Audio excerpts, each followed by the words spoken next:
All right, we are live. Hello, Kyle. Hello, Eric. So nice of you to join me. I was asking around in the Hex and the PulseChain chats to find someone who would be a qualified person to properly address questions around Hex and PulseChain. And I think actually you contacted me, and then I asked in the chats whether or not this person is qualified, and people told me that you are a developer, that you have a intimate understanding of the inner mechanics of Hex and PulseChain, and that you would be the right person to talk to. So could you just give me a super brief background as to what your involvement with Hex and PulseChain is, so that the listeners understand? Sure. So my name's Kyle. I'm a software engineer professionally. I came across the Hex project in early 2019 through a content creator named Chris Coney. He had talked about it, and it seemed interesting enough to look into. I've been an active community member ever since. My key involvement in Hex started with writing a simulator, random actor or random walk models for how users might use the contract. So I encoded the contract, took it from Solidity, ported it to C#, wrote some stochastic modeling software, and discovered that there was a bug in the business logic, that it just simply did not do what it said it would. Through a series of conversations and sharing kind of data with Richard, we became, I guess, kind of confidants on the project. And so I was brought into kind of the inner circle to discuss methods to fix the mechanism so that the mechanism would match what the marketing material said. And I was really involved in kind of every aspect of the project from there on in: design, implementation, testing, security audits. I think the only part that I didn't directly handle was anything around actually launching the website. And since then, I've just continued to be around, answer questions, and just try and be a resource for people. Okay. And what about the PulseChain? Are you in any way involved in the development or thinking process around the PulseChain project that is now the talk of the town? The talk of the town. Yes.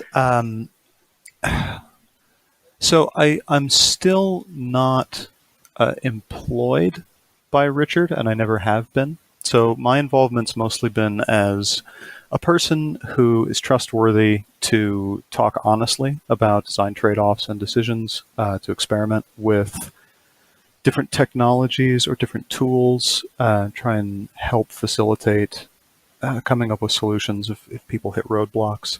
I look over a lot of code and sort of discuss sort of design ideas, trade-offs, and mechanisms.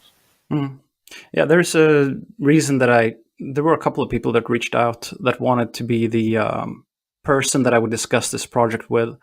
And from my conversations with you, you've only been transparent and honest and rational in the discussions that we've had. So that's why I thought that you would be a good fit, so that we don't get into the whole cultist and tribalist parts of this discussion that can sort of be annoying when you're just trying to talk about the facts.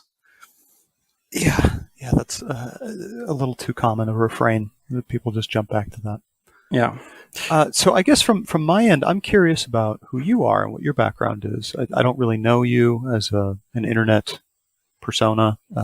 I've just seen your name thrown around a lot, and when folks in one of the chat rooms said you were looking for a person to speak with on this topic, that's why I got in touch, because I'm always happy to be that guy.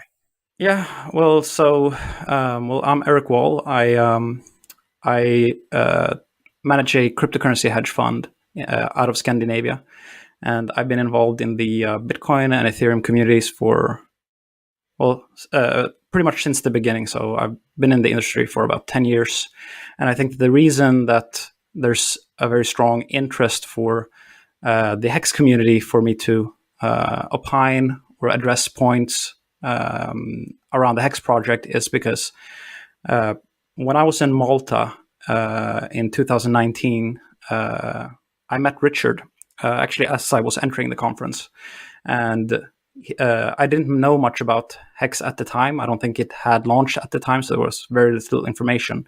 And we knew each other from Twitter. I have a computer science background. I got a master's degree in computer science, and I've been involved in addressing a number of different projects such as IOTA and looking at the technology stacks, and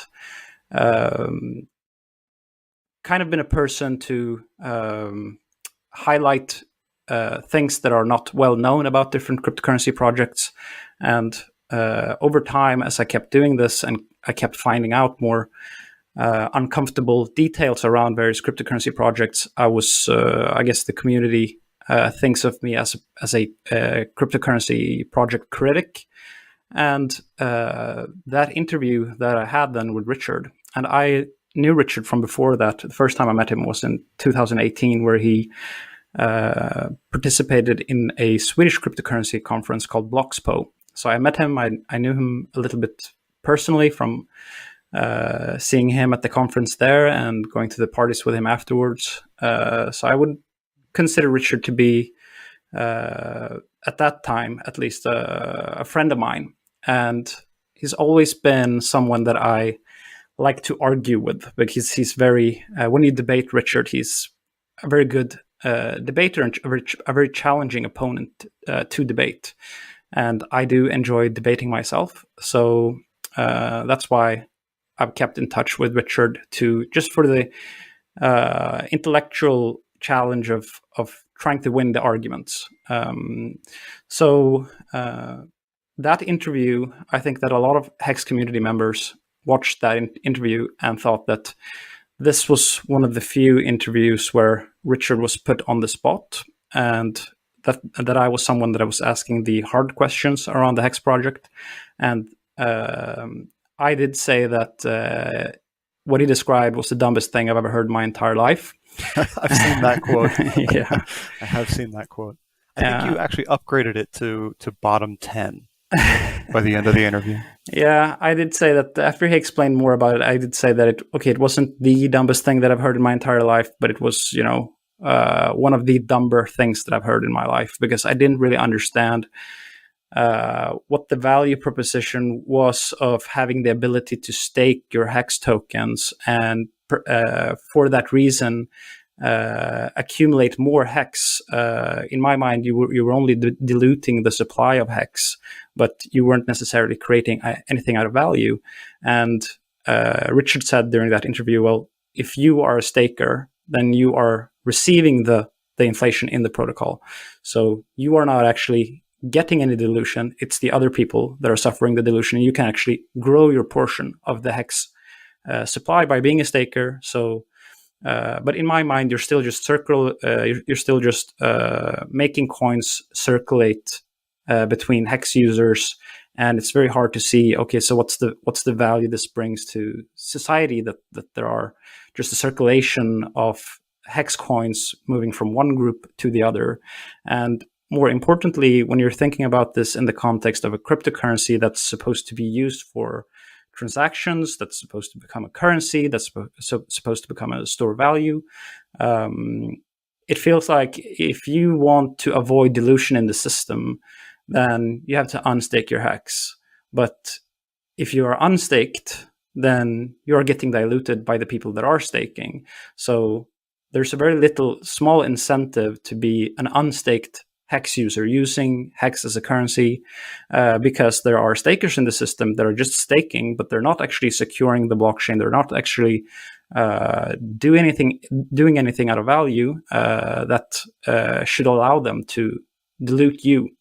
However, the response from the Hex community has been that, well, when the stakers stake their Hex, they're essentially locking up a portion of the supply, which means that the unlocked portion of the supply will appreciate in value, because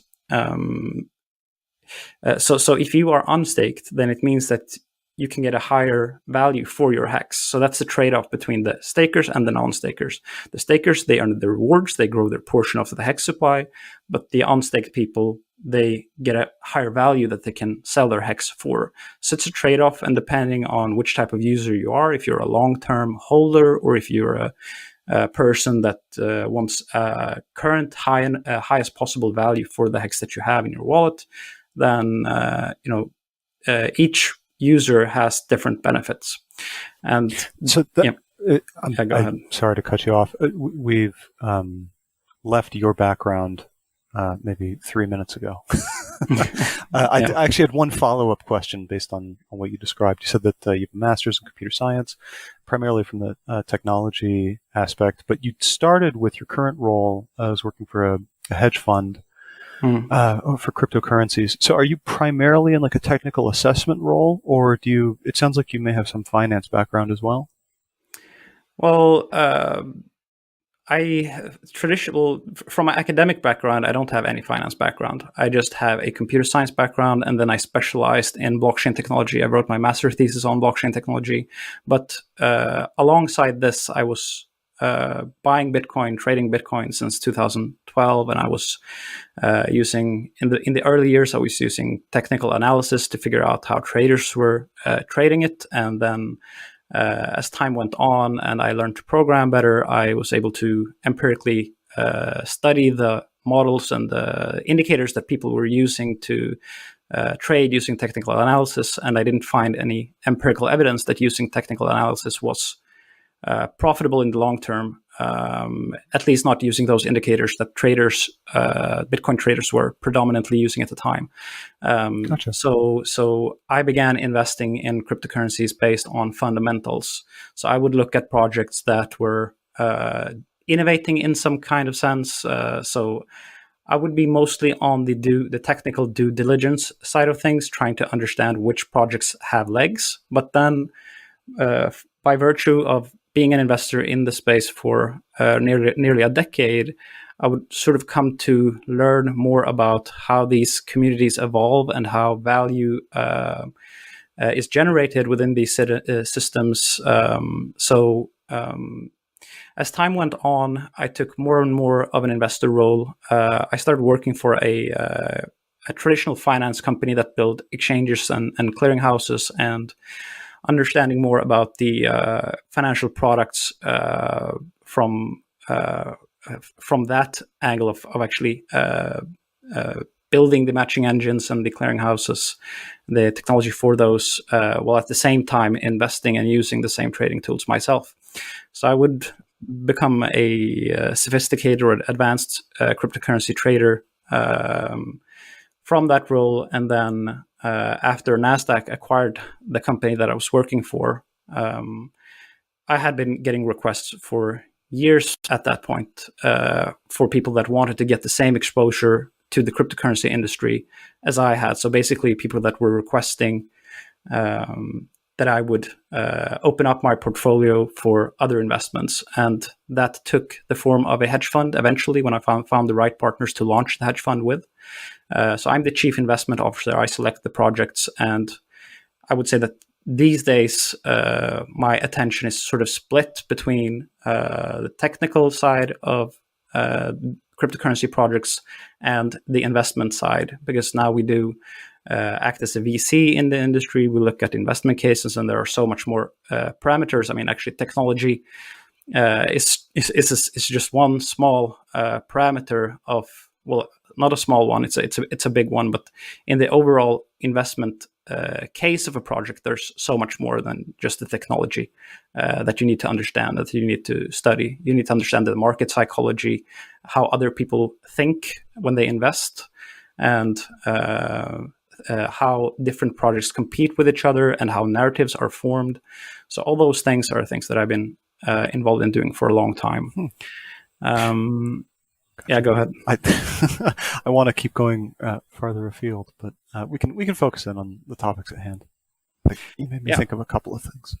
Yeah. So, did you have anything in particular to address around? I mean, did you have any background in the cryptocurrency industry before you were pulled into the Hex project. I'm trying to understand what was your mental framework, or what were you comparing it to when you got interested in Hex? So, in early 2017, I was very interested in U.S. elections. So there was a kind of a kerfuffle during the 2016 presidential election in the U.S., and there was a lot of confusion around maybe subtle changes in how elections were held. So I got really interested in the question, why can't we vote from our phones? Or have essentially mobile voting. And all the problems that I thought existed in electronic voting, it turns out all the real research is not around that at all. It's all around building cryptographically secure protocols for collusion or coercion resistant voting. So ways in which you can securely tally votes, but a adversarial government can't have proof that you voted a certain way, or you can't offer to sell your vote because you can't prove that you voted a certain way, but the tally ends up correct in the end. Yeah. I've been sorry to interrupt. I've been thinking about the same problem for a long time, and I remember that a lot of people have been talking about how blockchains are supposed to be the solution to making voting more democratic in a digital form that's cryptographically secure. But it all comes down to, in my mind, it all comes down to how, if it's an election. I mean, of course, you can do voting for a DAO, for instance, where people vote with their coins and their signatures. But when it comes to like the governance of a country, how are you going to be sure that the person that's clicking the option that they're voting on isn't having a gun held to their head? That's very difficult. No, absolutely. Yeah. So, I mean, there is a whole rabbit hole. I did a lot of sort of self-driven research in trying to learn about all of the sort of modern approaches, because I mean, this problem's been examined for some time. But I want to tie it, without getting too deep into that. I want to tie it back to how I got into sort of blockchain tech. So in, I don't know, maybe April or June, I think concurrently with me learning more and more about these different protocols, my brother had heard about this exploding new asset called Bitcoin. I had heard about Bitcoin, knew kind of vaguely what it was about, but didn't really think of it in terms of monetary value, more like a sort of a cypherpunk toy. Mm-hmm. He said, "Hey, I heard about this thing. Have you heard about this? It's like $600 a coin or something." I don't remember the exact number. And I said, "I don't know. I don't have time to look into this." And, fast forward to the end of that year, and he was very mad at me for not having given the time for him to ride that price up. However, it did plant the seed that there is a common component in a lot of these voting schemes as a append-only database that they just call generally a bulletin board. Some permissionless, publicly viewable data store that can only go forward in time. And that's when I did get kind of interested in the idea of blockchains and Bitcoin. And I read the white paper and I thought, oh yeah, this totally fits the bill. I could probably just rip out the coin part of it and just do the append-only database and get a little proof of concept going. And I don't know how I came across it, but I found that there were hundreds, if not thousands, of other cryptocurrency projects that had more features, essentially, or they had a slightly different take on how to use a verifiable append-only style database.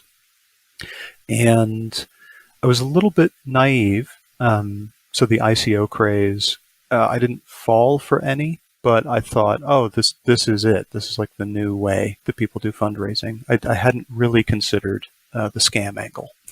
Mm-hmm. But I was interested in this kind of explosion of ideas. I think you mentioned having some exposure to a cryptocurrency-based portfolio, and I think there were several projects trying to do that, either through a DAO. The name IDEX comes to mind, but I don't know if that's actually an example of one.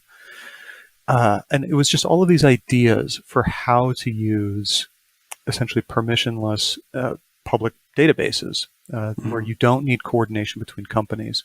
Most of my professional life has been with large corporations that have explicit contracts and deals around data sharing or protocols to send tightly secured data, but trying to think about problems in the world in the other way, sort of from the inside out, where the data is all verifiable. How can you interact with such a thing and still get meaningful work done?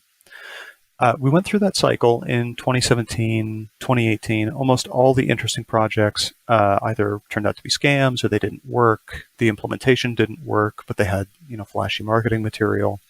And I became very disillusioned. And I think maybe the last straw was the EOS launch. So a colleague at work had told me about this cool project. It was going to build a whole ecosystem. It was going to be higher throughput. And it had all these cool ideas from a guy who'd already delivered several blockchain projects. So it was definitely going to be executed on, one Dan Larimer, who's kind of running the show. And I think when that completely fizzled and then just degenerated into, a cartel, essentially, doing all the block validation, I was kind of done.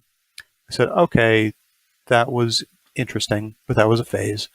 So I think I'm just going to go back to what I was doing before. This is not as interesting in practice as I thought it was going to be. Okay. So fast forward 2019, I hear about this Hex project, and I thought, well, okay, so Ethereum seems to be serious. That seems to be a real thing.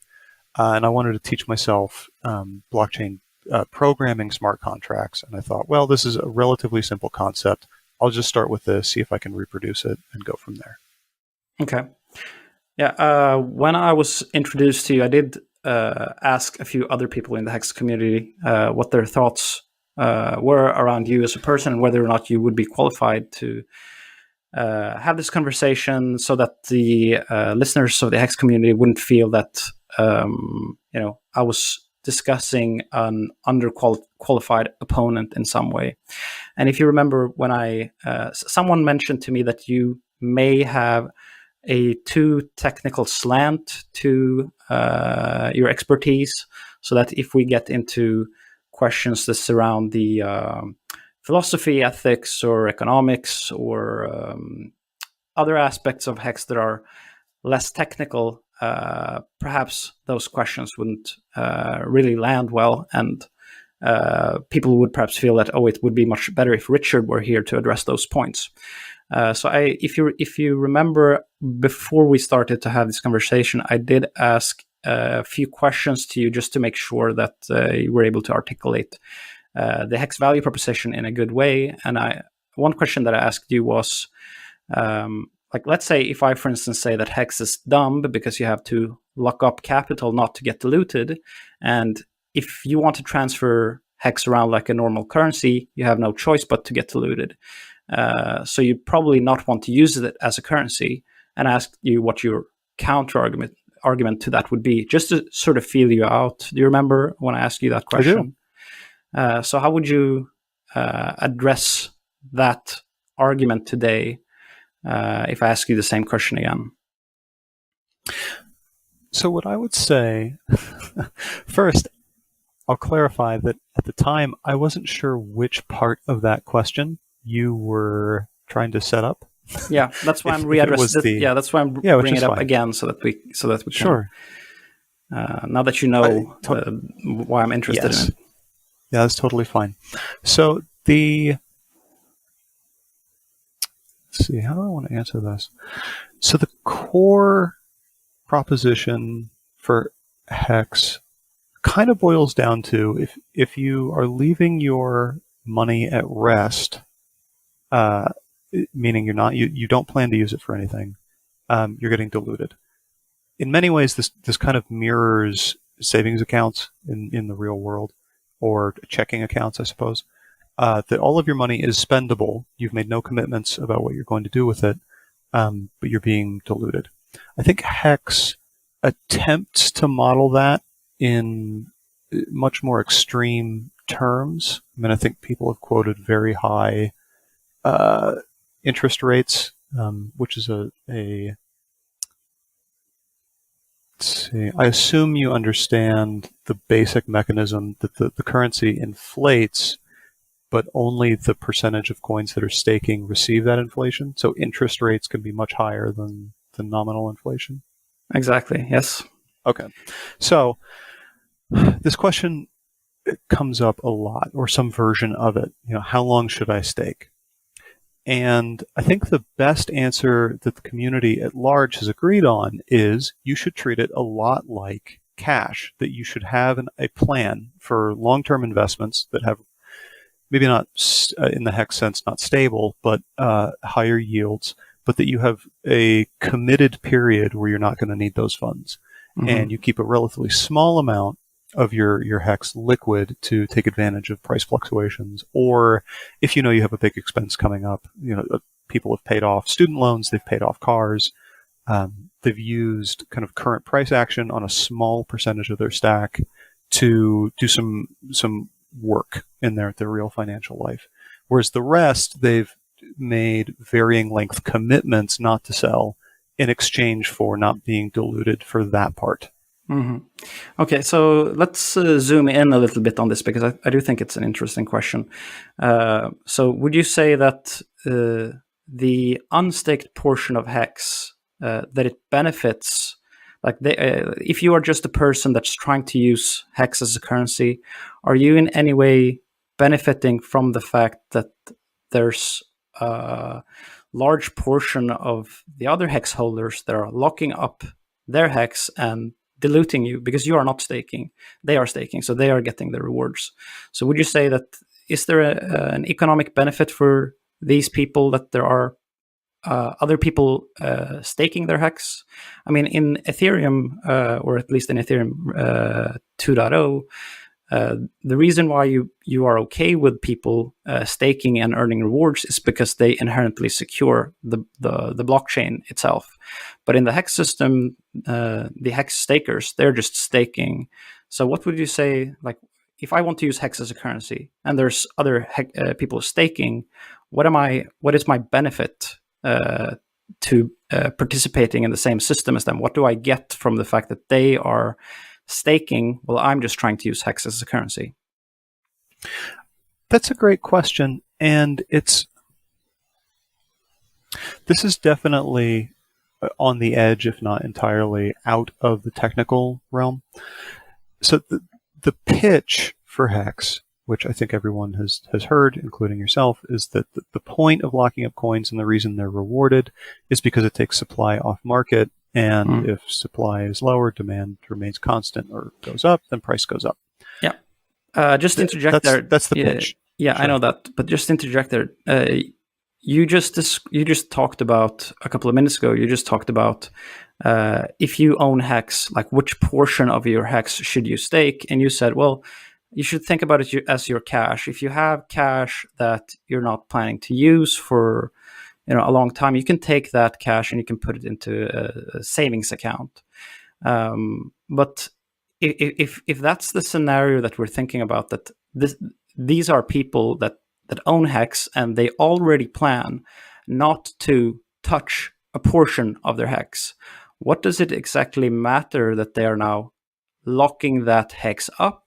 I mean, if they weren't intending on using it in the first place, then it wasn't a part of the liquid supply. It was something that was supposed to sit on their balance sheet in their accounts just to be there, because they're not planning to use that. So if that's already the case, how are you as a person that is using Hex as a currency actually benefiting? Because you haven't taken supply that was going to be used off the market. You've only taken supply off the market that wasn't going to be intended to be used in the economy anyway. Do you get my point? I do, and I guess I want to continue where I left off. I was just sort of setting the premise that this is that was the premise. That wasn't my full answer, just for context. So as to how that plays out in real life, it's basically a question of marketing, of people who have not heard of it and want to buy it. That's where the demand comes from. And if I just want to have some liquid hex, either to pay for goods and services, which I think there has been some sort of tiny amount of economic activity there of using it directly, though it may just be a gimmick. I actually don't know much about it, but I know for sure someone did the 2 pizzas for some amount of hex thing, vis-a-vis the Bitcoin one. The primary use is to take advantage of volatility or of cycles in crypto to basically sell a local top, or sell when you think you need to convert back to fiat to do some economic thing in your regular life, whether it's paying a debt, or I think lately people have been buying flashy stuff or donating to charity or something. So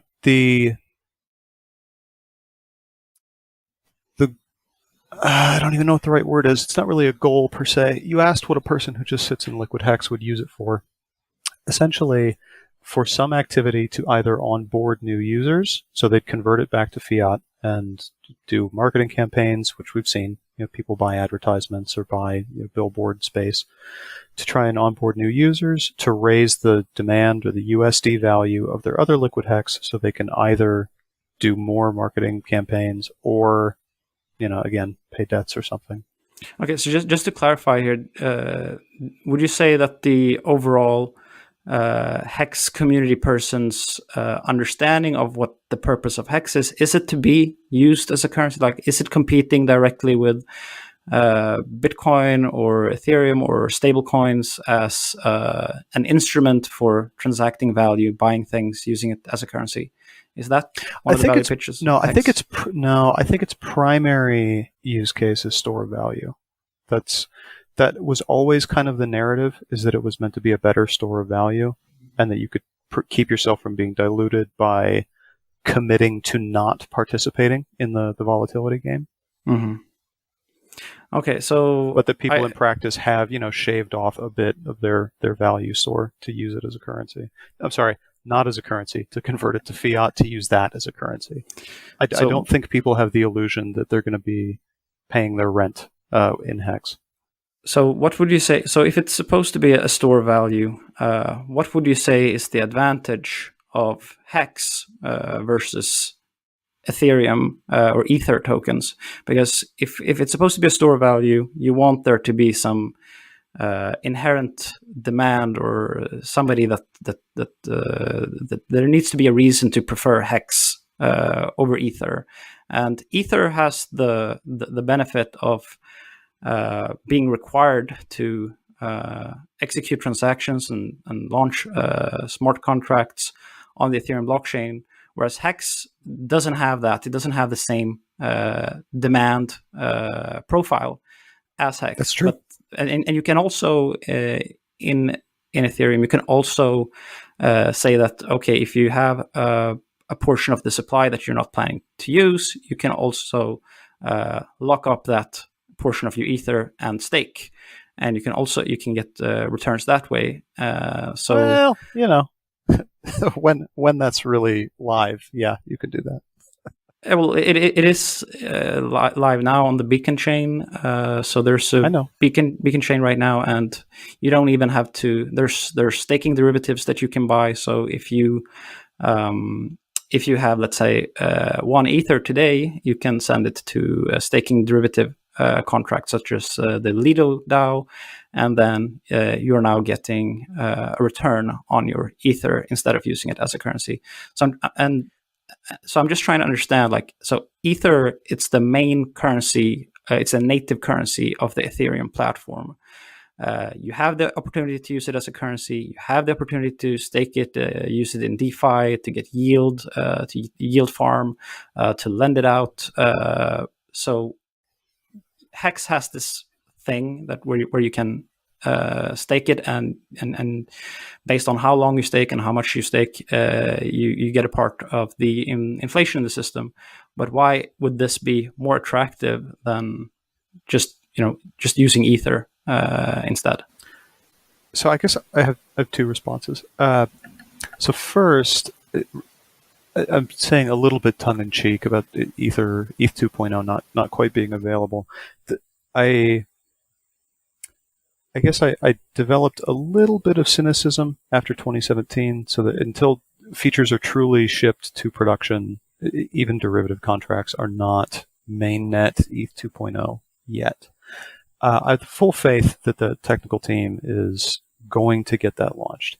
So I say somewhat tongue-in-cheek, similar to Cardano, smart contracts have been coming for 3 years. I'm sure it will happen. So I don't mean to belittle that at all. With regard to the value proposition, I think ETH, to me, the issue has been, and we have a couple of practical examples of this, that it wants to be a store of value. That's a relatively new narrative. I remember pretty vividly that there was some almost consternation from Vitalik and a couple of the other technical leads on the project of why people value it so highly, because it's basically compute credits.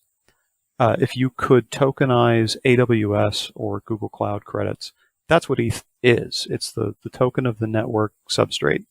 You earn it by mining it, and then it's essentially fungible compute credits that you can use either for store operations or to do compute. And when the price of the credits go up, then the price to do compute goes up. And we've seen this. I mean, even in the time between when Hex launched and maybe 6 months later, the price had gone up at least 100x. It just in the GWEI cost, meaning 1 GWEI per gas was sufficient at the beginning of 2020. By June, it was on average 100 to 120 GWEI per gas. And the price in US dollars of those GWEI had gone up. So it's unstable as an application platform. So I feel a little uncomfortable with letting ETH be all the things in the system, meaning it's the currency that drives compute, it is the native token, and it's a store of value. Because those things interact in ways that are very unpleasant to try and develop against. I personally know several developers who wrote smart contracts that then became essentially unusable because the cost to do an operation was way more expensive than the utility of that operation. The other cryptocurrency that's sort of, the king, Bitcoin, is a little bit closer to what Hex is attempting to do, meaning that the only thing you can really do with it is have it and try and maintain your relative position in the sort of rank of holders, and you can transfer it. So there's some utility you get out of being on the ETH network that you don't get from Bitcoin, but I think that's the closer analog. Yeah, Whereas ETH, I think, is a different beast. I think the response that I was fishing for here, and I think the response that Richard would have given if he was asked the question like, okay, why would you prefer Hex when you have ETH and ETH has natural demand? I think that the answer that Richard would give there he would say that, well, Ether users, they need to pay inflation to miners to secure the blockchain. So there's block rewards. There's 2 Ether in every block that goes to the miners. In Hex, you're already piggybacking on the security of that platform. So all the rewards in the system can go directly to Hex holders. So people that are staking Hex. So you don't have to pay a security budget that inflates the supply of the protocol to the people that are securing the protocol, because you're not actually involved in securing the protocol. So all the demand or all the value accrual can go directly to just the people that are just holding Hex. So I think that's... Let's see, you don't need to talk to him. You know what he would say. Well, I do talk to him from time to time. Like I said, we do enjoy battling with each other, like discussing with each other. So it happens that we speak on the phone, perhaps once every quarter or so, just to rehash the arguments and see where we are, and Yeah. it's always fun. Maybe I should address like what's the reason that we're having this discussion, and why don't I have this conversation with Richard directly? I think that a lot of Hex users that's perhaps a question that's on the top of their head, and I can address that, and I've received a lot of criticism from the Hex community because of my answer, and the reason is that there doesn't seem to be, like, if you look at the Bitcoin community and the Ethereum community or the overall cryptocurrency community, the conception of Hex in the industry overall is that Hex is a scam, that it is a project that's marketed by Richard in order to enrich himself. And it's because you can take these APY, like the interest rate that you can earn in the system, and show like, okay, so if you're a Hex staker, this is how much you earn in percentage each year. That's very attractive to novice users. And just by giving Hex airtime, you bring in such people that don't understand the cryptocurrency ecosystem well enough to guard themselves from investing it without understanding it. So if I had a conversation with Richard and I published it on my Twitter page, that would bring a lot of attention to the Hex project. And because it is a sophisticated marketing tool that pulls people in, then if you already know, like if you are an Ethereum person or Bitcoin person and you already have if you already think that this project is harmful, it doesn't contribute, it doesn't innovate, it's just pulling people in and then getting them into this weird casino game where you're staking your Hex and trying to figure out when to sell it before everybody else does. If that's your viewpoint, then bringing any more focus to the Hex project is only detrimental. And so if I discussed with Richard and the clip got traction, then people would say that I'm helping Richard market his project through my audience base. So I would receive a lot of criticism for that. And honestly, personally, I don't have anything to gain by, I don't have anything to earn by getting into the crossfire of these communities. So if there are things that people want me to address and discuss around the Hex project, I can do it in a more low profile way. So if they want to hear my views on the project, I can do it this way. Everyone can get access to this conversation if they want to, but I won't have to deal with all the people that would criticize and harass me for giving Richard a platform to market his project. And it is also, I think it is also understood and quite well known that when the Hex project was launching, it was an intentional strategy by Richard to market his project by debating prominent Bitcoiners, because he is a good debater. So he has the ability to make someone like Stefan de Vera look very stupid just by not being as good of a debater as he is. And that makes people think, okay, so Richard is the intellectually superior opponent in this discussion. So why would I prefer the currency that Stefan de Vera uses and not just go with Richard's currency instead? So because Richard is charismatic and a good debater, no matter like what is the thing that he's actually advocating for, he's going to be able to pull people into that project. And that's why you as an influencer, you have an ethical responsibility to not make that happen, not give Richard that platform. And I understand people that have that viewpoint. If I were to debate Richard, it would be for selfish reasons, because I enjoy the intellectual challenge of debating him. But I don't think it would be construed as me doing something positive for the industry overall.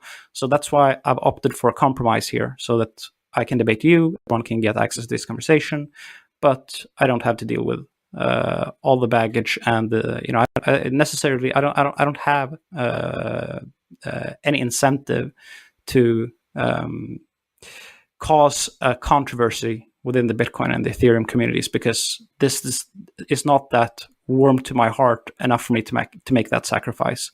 And I think that people should just respect that. That's it's a personal decision for me. Like, what do I want to spend my time and energy defending? And as you can hear in this conversation, I do have some skepticism towards the Hex project. Maybe to call it the dumbest thing that I've ever heard my entire life was, obviously there are people that are earning. That's banter, man. It's banter, and there are people that have made tremendous gains investing in Hex. So for them, it's not stupid, right? It's for them, it's immensely valuable and life transformational. So I can understand that people feel that comment, that it's the dumbest thing that someone's ever heard about, feels unfair. But at the same time, it doesn't feel like, when I'm looking at the cryptocurrency space, I look for different types of innovations, somebody that's bringing something new to the table. These are the things that I want to highlight. And I don't think that Hex, the staking mechanism in Hex, qualifies as a valuable enough innovation to die on the hill of having the conversation in public. Which makes sense. So you've made 5 points. I'm going to respond to all of them. You started with the point that you think Richard would make is about network security is a cost that Hex doesn't have to bear. You asked specifically about contrasting ETH with Hex. So I was responding more to ETH as compute tokens and as a network token. So I'm acutely aware of the, unfortunately, kind of mixed purpose of having network tokens be valuable because they are the reward for securing the network and they are the unit of transfer. And in the case of some networks, they are used or burned or consumed in some way to do action on the network. That's kind of where I was going with Bitcoin is probably the more apt comparison because Bitcoins don't get used to run computations. They really are only to secure the network. You're rewarded them for securing the network, and they're the unit of account for the network. Hex only needs the latter part, and so it can change the mechanism by which they're rewarded. The second point you made that I want to respond to was about giving airtime to either harmful or complex projects. One of my favorite analogies also comes with from a computer science point of view is that there are some tools that are very sharp, like threads. If anyone tries to write code that directly manipulates threads, that is a very sharp tool. There are great purposes for it, but if someone doesn't understand it, you can get into a lot of trouble. Similar with financial products. So my point of frustration with kind of the industry at large has been nearly unlimited airtime for anything that slaps the name DeFi on itself.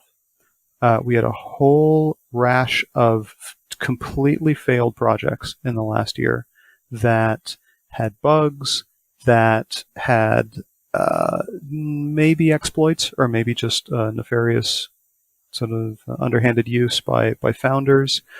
Even the BZX protocol was exploited in several different ways. And these do real harm to people.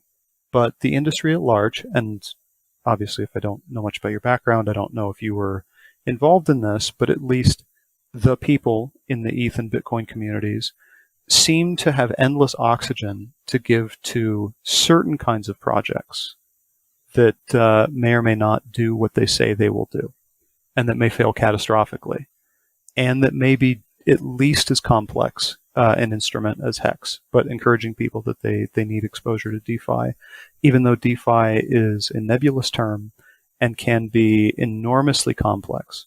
I just want to jump in. I just want to jump in super quick there, and sure. Actually, I do agree with you.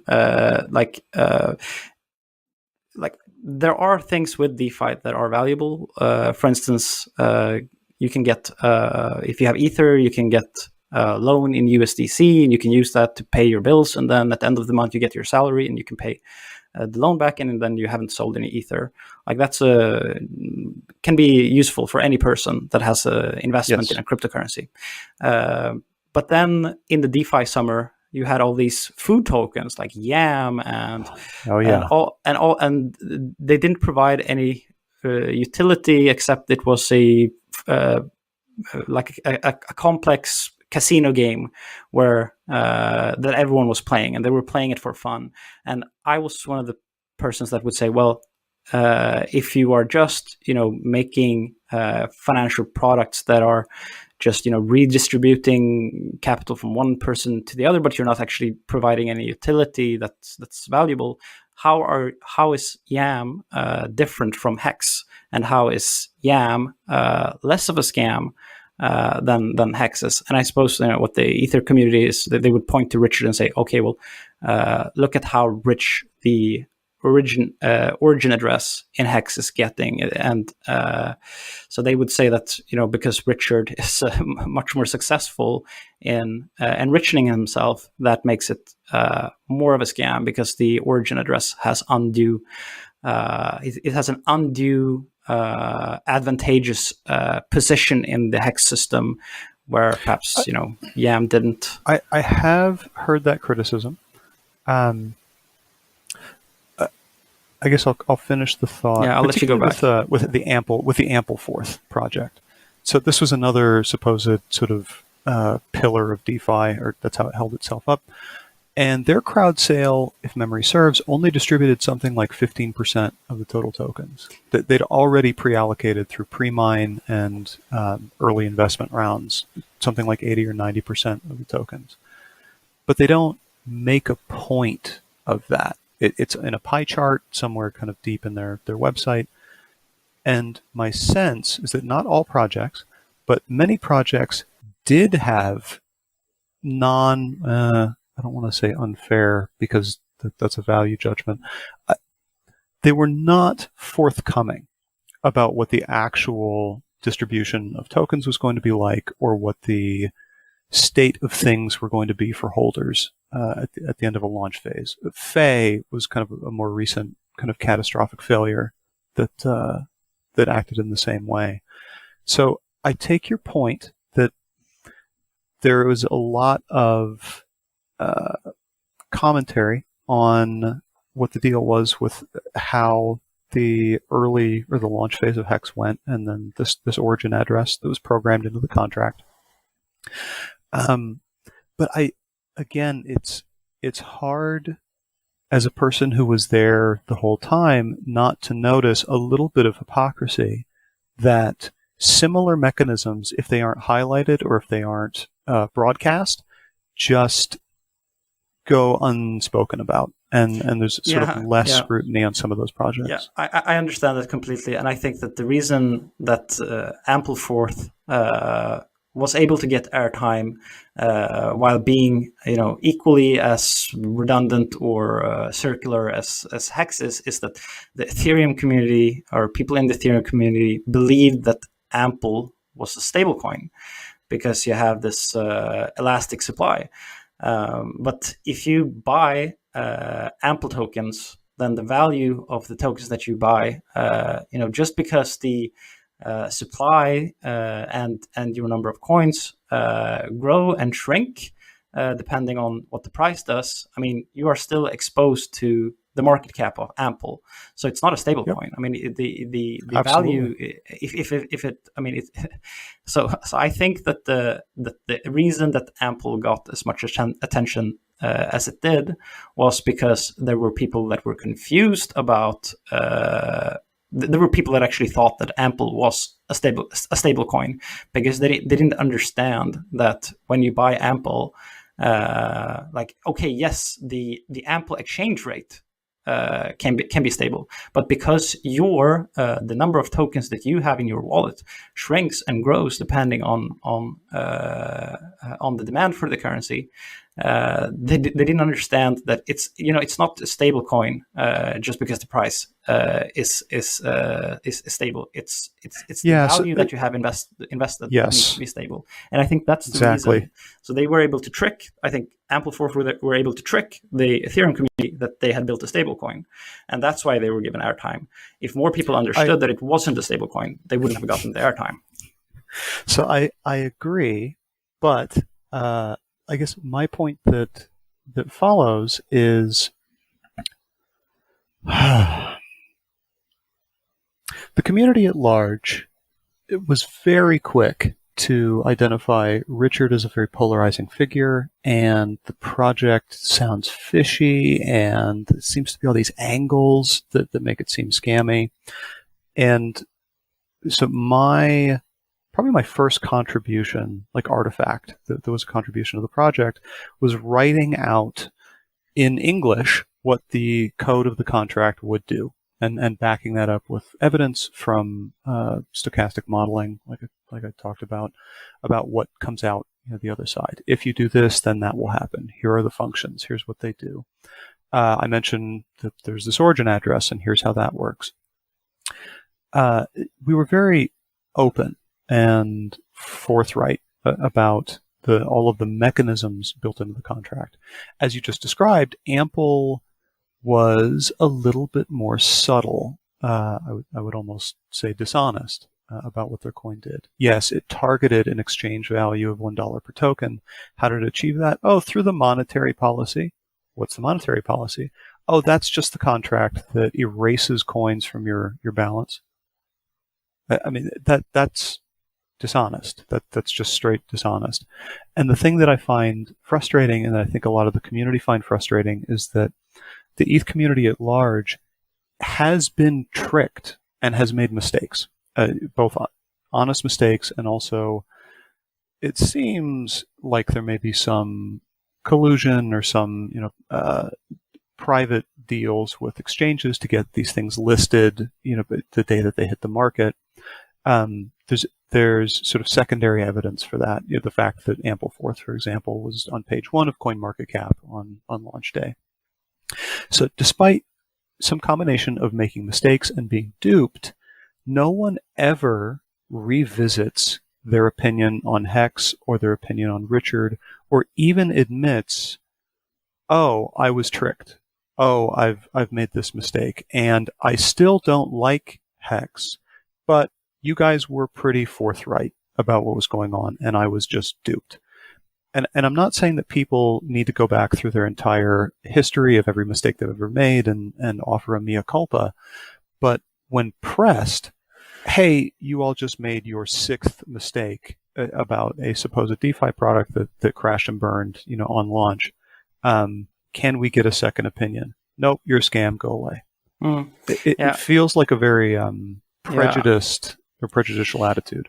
Yeah, I can explain why that is, perhaps. And before we leave Ampleforth and Ample, perhaps why you don't see mea culpas on that is that, I just described to you, or I just explained that we're on the same page in considering how dumb the Ampleforth project is.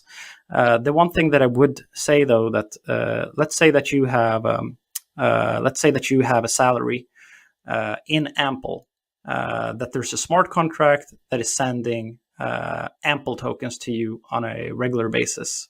So that programmatically you are, or let's say that programmatically that you are supposed to get 1,000 Ample tokens every month. Because the price of each Ample token is fixed, then that, okay, I will receive a fixed amount in dollar terms when this payment is made. So even though that after you receive the payment, then you are exposed to the market cap or the demand for Ample, but at the time of the payment, then, and if you know how many tokens you're going to get paid, then you do have this stable coin aspect to it, that okay, if you know how many tokens you're going to get paid, then you know that how much your salary will be worth. Then of course you can take this into you can dig deeper into this argument and say, okay, so but how can you even say that, how can a smart contract, for instance, lock up a portion of ample supply and say it's going to pay out 1,000 ample each month if the ample supply grows and shrinks? Maybe the smart contract won't even have ample tokens to pay out the salary because the supply has been erased, so it doesn't exist anymore. So maybe that doesn't even work. But I think that that's one of the reasons why people still think that there was some utility to the Ample project.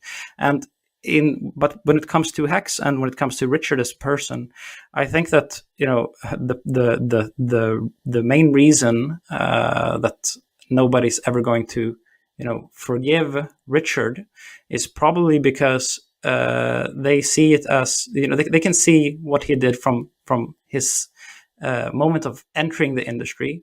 He was a Bitcoin proponent, a Bitcoin maximalist, and he became very, very good at articulating the arguments for Bitcoin, in favor of Bitcoin. So Bitcoiners gave him a stage, and they gave him I wouldn't say they gave him a stage, but he earned a stage for himself by being a proponent of Bitcoin. And then when the time came, he used all those followers that he had, all the platform that he had acquired for himself to market his own non-Bitcoin projects. And if you do that in the Bitcoin community, you are, it doesn't matter if you're Richard Hart or if you're Robert Breedlove or if you're Trace Mayer. Anybody that has tried to do this in the past by using your Bitcoin influence to shill a non-Bitcoin currency, you are forever labeled as a scammer. It's different in the Ethereum ecosystem. I do agree with that, but I think that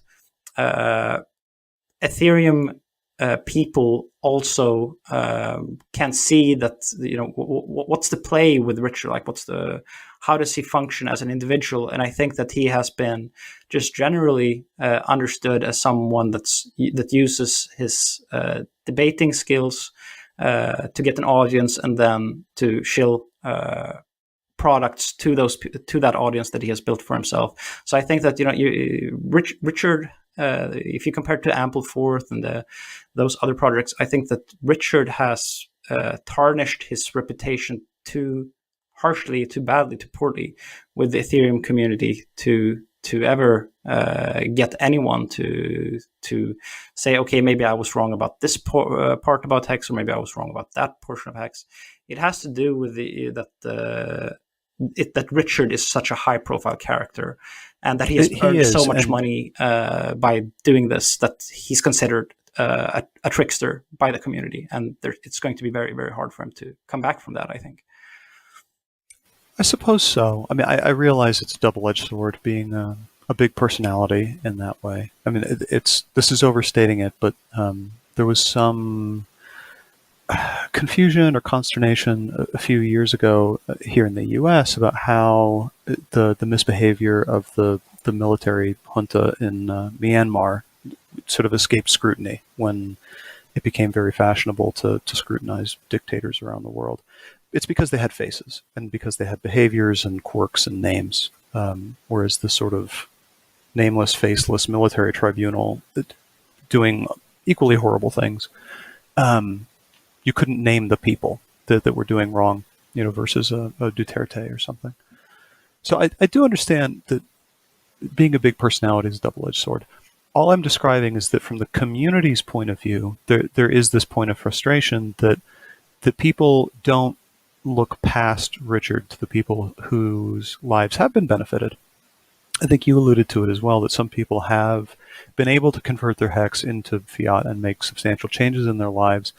And that was something I didn't anticipate being part of in the community. But we do have, on the regular, people having made really touching changes in their lives. The ability to get out from under crushing debt, the ability to pay off a car or buy a car for an ailing parent, or I think one guy donated to a local charity that helps at-risk youth. I mean, people are not just doing good in their own lives, but real long-term good. I mean, things that remove friction or remove drag from their community to be better and to lift themselves up and lift others up. And almost uniformly, they talk about the tenets of Hex about delaying gratification and the things that Richard talks about around the currency that are sort of marketing bullet points, but that when people take them seriously and apply them to their lives and their community, they're making really positive changes for themselves. And I think that's one of the reasons that the community really resents the treatment of Richard and the project as merely a scam. Oh, it's just this one guy who's enriched himself and he's a jerk and I don't like him. Whereas the stories of dozens or hundreds or thousands of people internationally who've lifted themselves up and feel good about that, feel like they're being completely dismissed or somehow in on it or mistreated, essentially, and not people aren't hearing them out for the thing that's made such an impact for them. Yeah, so there's two things here that I think we need to touch on, and the first one is that okay, so there's a bunch of people that made a lot of money investing and then selling their Hex. So Sure. shouldn't we appreciate that these people benefited from Hex? Like, isn't Hex a good thing? I think all cryptocurrencies that go up in value, you can say the same thing about them, that these people made money, but in my mind, it all comes down to sustainability. Like how, in order for something not just to be a musical chairs game, there needs to be a sustainability for the project in the long term, and that only comes from a real value proposition. So in Hex, yes, the value has gone up, but you also and you have people that have made tons of money, but you also have tons of people that have where did that money come from? That money came from other people that invested in Hex, and that's not weird. It's the same thing with Bitcoin. It's the same thing with Ethereum. So I'm not criticizing that aspect.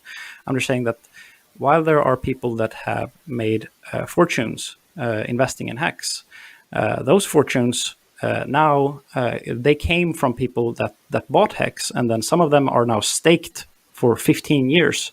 So there's so on the other side of all these people that made investments, that made profits off of Hex, there's also a huge portion of investors that sit with their Hex staked for the long term, and we don't know when those people sell, are they also going to make a profit or are they going to make a loss?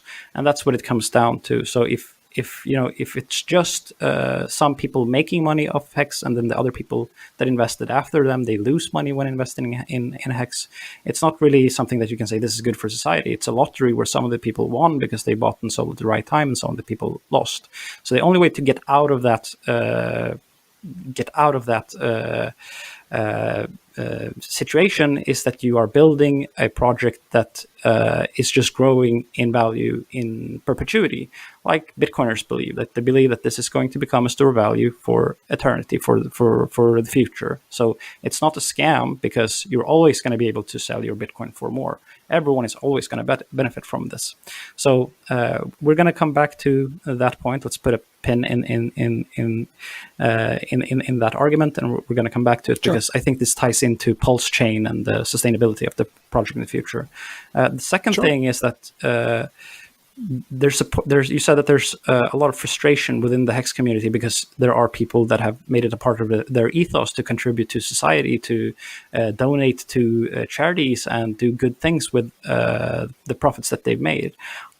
If I were supposed to take the devil's advocate position here, then I would say that all those things, like donating to the Sense Foundation, getting people excited about doing virtuous, good acts, you could say that that's a very sophisticated tactic employed by Richard in order to get people, if you're going to build a cult, like you need to get people inspired and aligned towards some type of mission and withhold some type of ethical values. And I think that like longevity it's something that I like contributing to longevity research, which is what you do if you donate to the Sense Foundation. That's something that I personally like. I resonate with that. So if you if you associate your project with making donations to that type of cause, then you're going to be much more successful at building a sustainable cult and community around your project. But the question is it genuine though? Like, is all that goodwill, is it genuine, or is it a marketing tactic to bring people into to make people more enthusiastic about the Hex project, to make them more enthusiastic about pulling more people in? And what does the net look like for Richard in this particular instance? Like, so let's say I think during the PulseChain sale, I think it was something like $30 million that was donated to the Sense Foundation. So people say, "Oh, look at Richard. I mean, he's so gracious that all these Pulse tokens are now going to go to people that didn't give money to Richard directly. They're instead going to go to people that donated to charities. Doesn't this mean that Richard is a person that should be highlighted and should be promoted?" But I think that because I think it was a clever thing to do because this brought a lot of attention from media sites and from the cryptocurrency community overall. I think even Vitalik commented on this, the Sense donation, the Sense Foundation donation.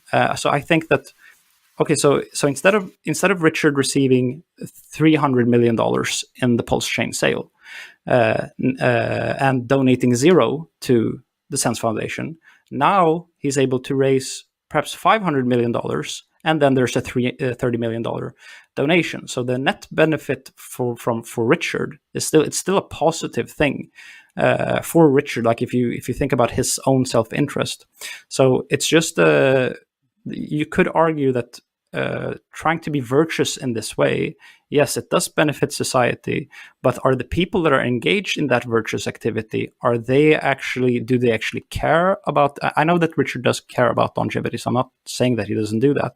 I'm saying that if you make it ethically okay to get attention to your project by donating to charities, that's kind of a sly way to be able to enrich yourself while still seeming virtuous to the rest of the community. So I don't think that we should uplift this behavior because any project could do this. Any type of scam or pointless project could get a lot of attention. If we gave them attention every time that they donated a portion of the funds that they raised to the Sense Foundation, if we talked about them in a good light, then the only thing, I think the net result would be that more money would go to those projects. And if they do end up being scams, then there would be more money lost to scam projects than perhaps is donated to these charities. Like personally, I don't think that I care so much, because I think that if you are a person that's investing in Hex or in PulseChain, you're a speculator. You're gambling with your money, and if it wasn't PulseChain or if it wasn't Hex, it would be something else that you would be speculating in. So I think that it is a good thing that money is going to the Sense Foundation, but I'm not gonna promote or highlight or talk using my Twitter account about, oh, look what good these projects are doing to society, because I understand how that mechanic can be exploited very easily, and it allows projects a very easy way to whitewash their own reputation and get more airtime and get more attention and get more money, using that as sort of an excuse. Do you understand that point? I do, and that's it's a fairly common or well-known tactic. I think in the aftermath of the large oil spill in the Gulf of Mexico, that oil company BP did a bunch of charity work to try and highlight their own goodness, sort of in the aftermath of doing something terrible. So I know that tactic is used in the regular world as well. You touched on two things that I think maybe this can be the close of Hex, and we can move on to Pulse, just because it sort of ties up the loose end. So you'd mentioned that there's, if you want to build a cult, then you have to start with a set of shared values and make people feel like they're doing good, or that what they're doing is ethically correct. And then you get everybody on the same page, and then you can, have them build Jonestown, or whatever the crypto equivalent of that is. To me, the important thing is that we worry about that when we get there. I understand trying to have some foresight and see, try not to take for granted that the person leading always has everyone's best interest in mind. I get that. I'm not coming at this from a naive point of view. But there's definitely, in my opinion, a utilitarian argument to be made that if good is done, then the true motivation, I think you used the word true motivation, isn't as important until it's turned to bad purposes. So if people donated a bunch of money to Sens that they wouldn't have otherwise, but for a tax write-off and getting some free tokens, the good that the Sens Foundation is going to do is still quite real. And you can take that event and, like you said, maybe not lionize that behavior, because it could encourage the next person to be not so good about it, or that it draws attention to something that could ultimately do harm.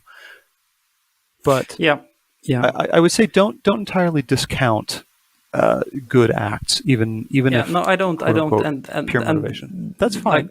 Hang on, there's one last thing that I'm going to tie this back to Hex.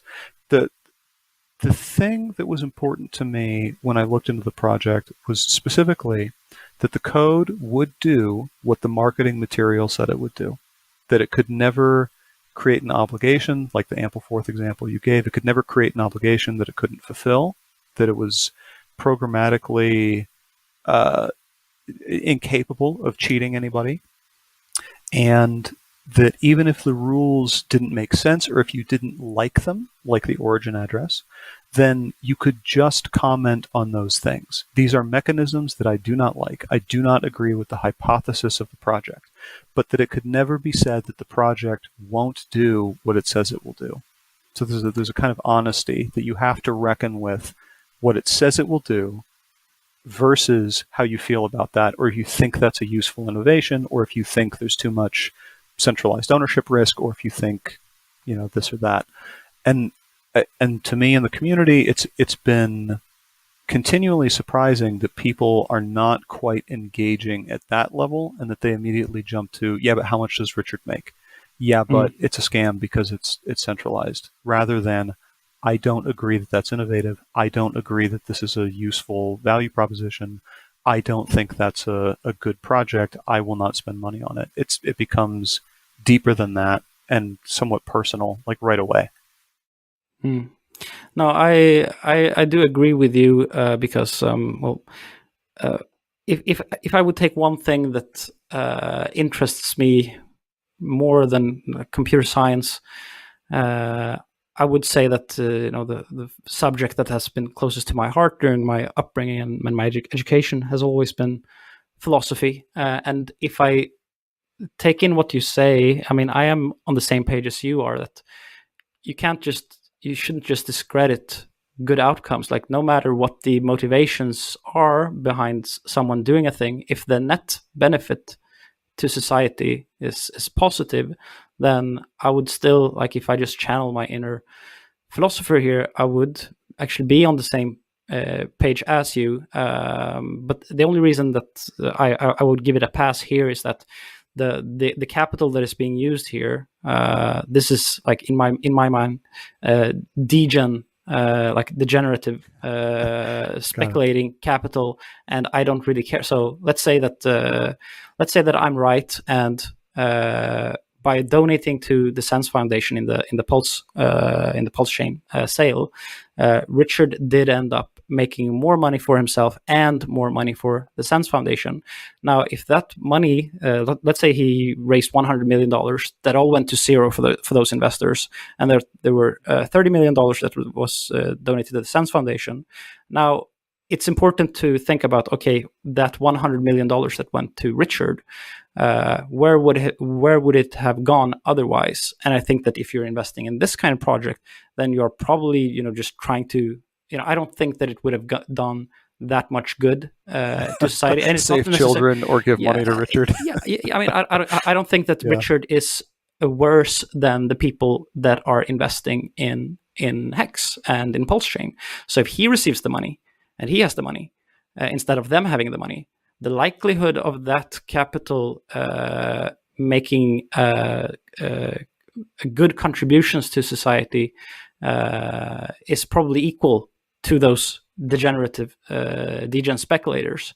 So for that reason, I'm inclined to agree with you and say that it is a net positive outcome that the Sense Foundation got money through this.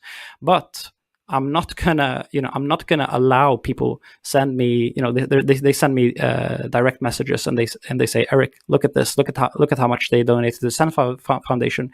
You should talk about this publicly on your channels. That I'm not going to do. So while I can say that, yes, this was a good thing, I'm not going to allow it to become a lever that people can use when marketing their projects.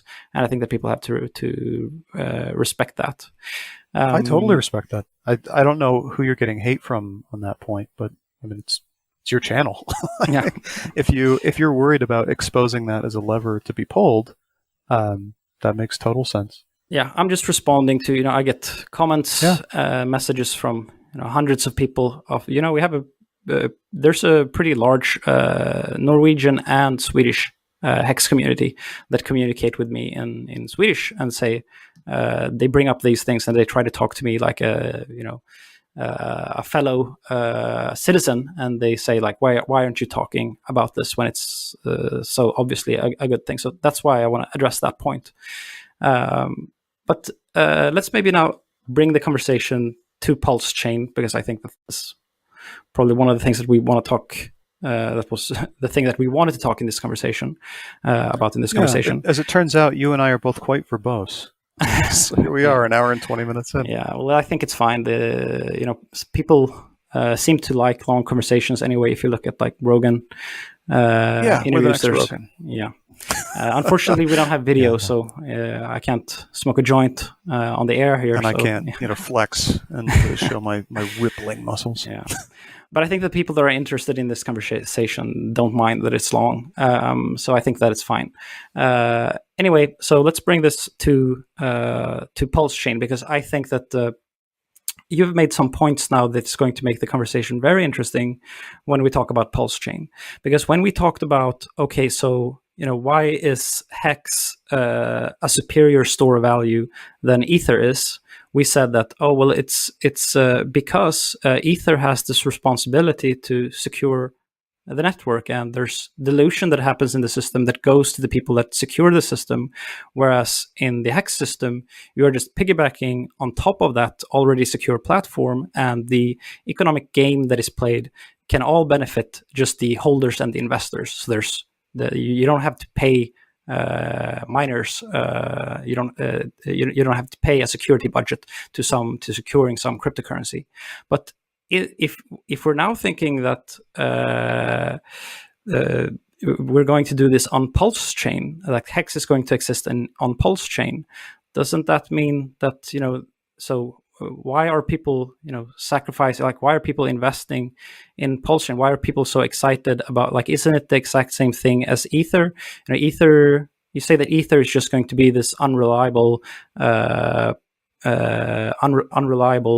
mechanism for paying for transactions. Like the Ether pays for the transaction fees in the system, but it's not going to be a good store value, because it has to the token itself has to be used to pay for the security of the protocol. But PulseChain is exactly that. So PulseChain is the same as Ether in that sense that it carries the same negative responsibilities that it has. That the Pulse now needs to create a security budget for PulseChain. So why would you think that PulseChain is a good investment and Ethereum is not? Aren't they the same? That's a great question. So I want to clarify the position that I have on Ether.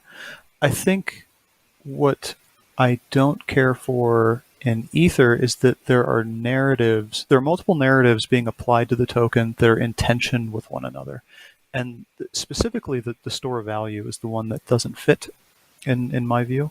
So the fact that Ether is part of the security budget, or it's awarded for providing security, and is used to pay for compute and storage, that seems fine, because that's sort of the core innovation that Ethereum added on top of Bitcoin, was that you could persist more than accounting. You could persist actual code or instructions, and then the outputs of instructions. So those two are fine. It was adding on the narrative of store of value that I think puts all three of those very much in tension with one another, because you wouldn't, for example, if you were a person who believed in precious metals as a store of value, you wouldn't want to send pieces of precious metals to AWS to buy compute credits. Those things just don't work together. You'd rather use something else to pay for compute credits and keep your store of value separate. So to me, there's an issue with the narratives of ETH. Not that ETH is unreliable, but that it's behaving normally, that particularly around DeFi transactions. I'll pause there and then talk about Pulse for a second. So Pulse is a fork of some of the changes that the BSC folks made when they cloned the ETH code base. So the idea is it moves to a proof of stake model. BSC actually has a two-chain solution where the authority for who gets to be a validator actually comes from the BNB chain and is communicated to a contract on BSC, which sort of names the new set of validators. Pulse collapses that into a single chain, so that decision is all made on chain. So there's no sort of external system or external set of token holders that interact with PulseChain. It's sort of self-contained. It's using the Ethereum virtual machine and is going to be compatible with Ethereum. And the reason for that ties back into what we found to be very frustrating about Ethereum, which is the fact that Ethereum's compute model is shared means that you don't have a fixed cost for the compute tokens that you need to spend. So if I want to do a relatively mundane transaction with Hex, unstake. So I mentioned that there are many strategies where people will set different time horizons for chunks of their Hex. So they may only plan to interact with the contract once a year to pull out some Hex and then maybe restake it. But the fact that they were subject to whatever the cost of compute was in that moment, especially in the summer of DeFi last year, it became prohibitively expensive to do relatively mundane transactions because you were competing with either arbitrage bots or someone had discovered an exploit in the new, whatever system. So there was a competition for network resources that were way outside of the scope of something that you would notice or care about. And that was sort of the idea, why one would build a pulse chain. And the primary reason that you would have one is so that you could do transactions on it without the existing price and congestion parameters that ETH has. So if PulseChain can execute all the same code, then you could run your transactions there and the tokens are going to be plentiful and essentially worthless. I think the goal is to launch at value 0, but even if they get some value, it won't be comparable to the value of Ethereum, I'm sure, for quite a long time. So the pitch is basically around reducing transaction fees so that applications that aren't arbitrage bots and DeFi don't have to compete with those things, or they don't have to pay the exorbitant fees or fluctuating fees to do other kinds of applications or dApps. Okay, wow.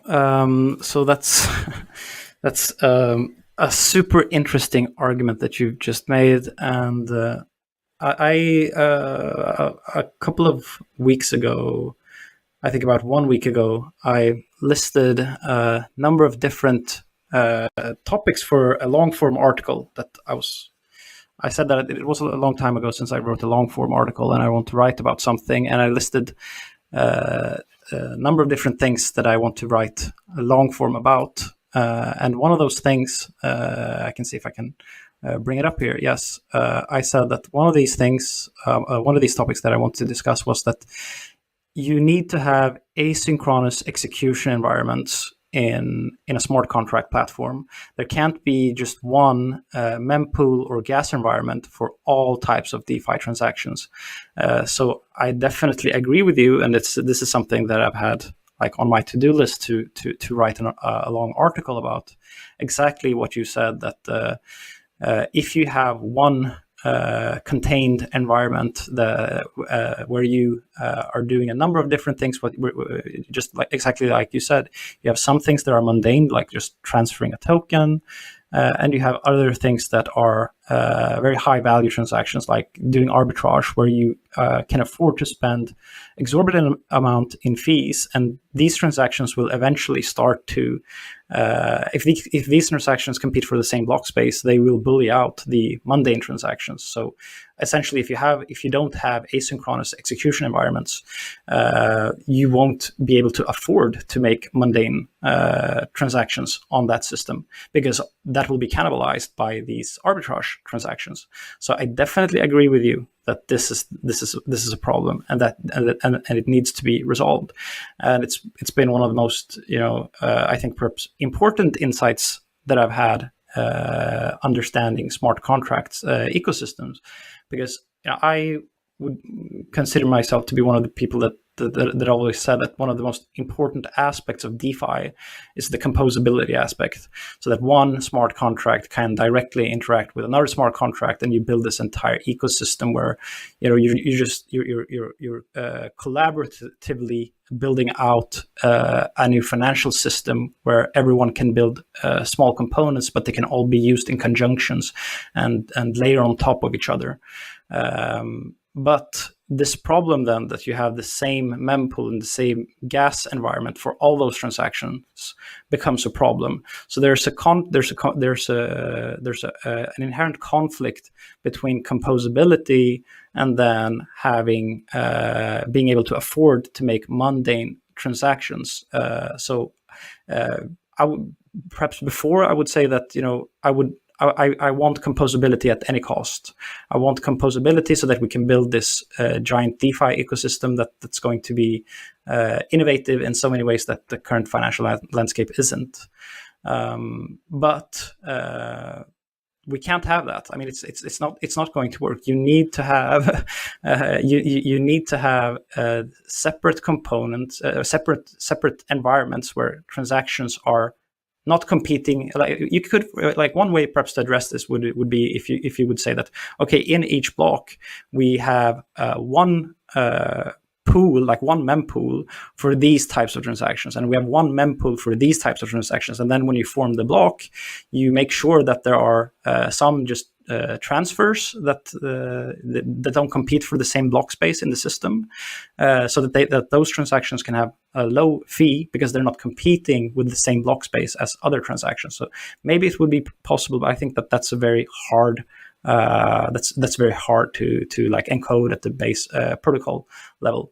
Now, I want to bring this back to why this. Go ahead. I agree, and so one of the companies that It doesn't really matter. I've worked for large tech firms out of Silicon Valley and done a startup that was mostly around asynchronous network protocols, was our primary product. So I also think about these things quite a bit.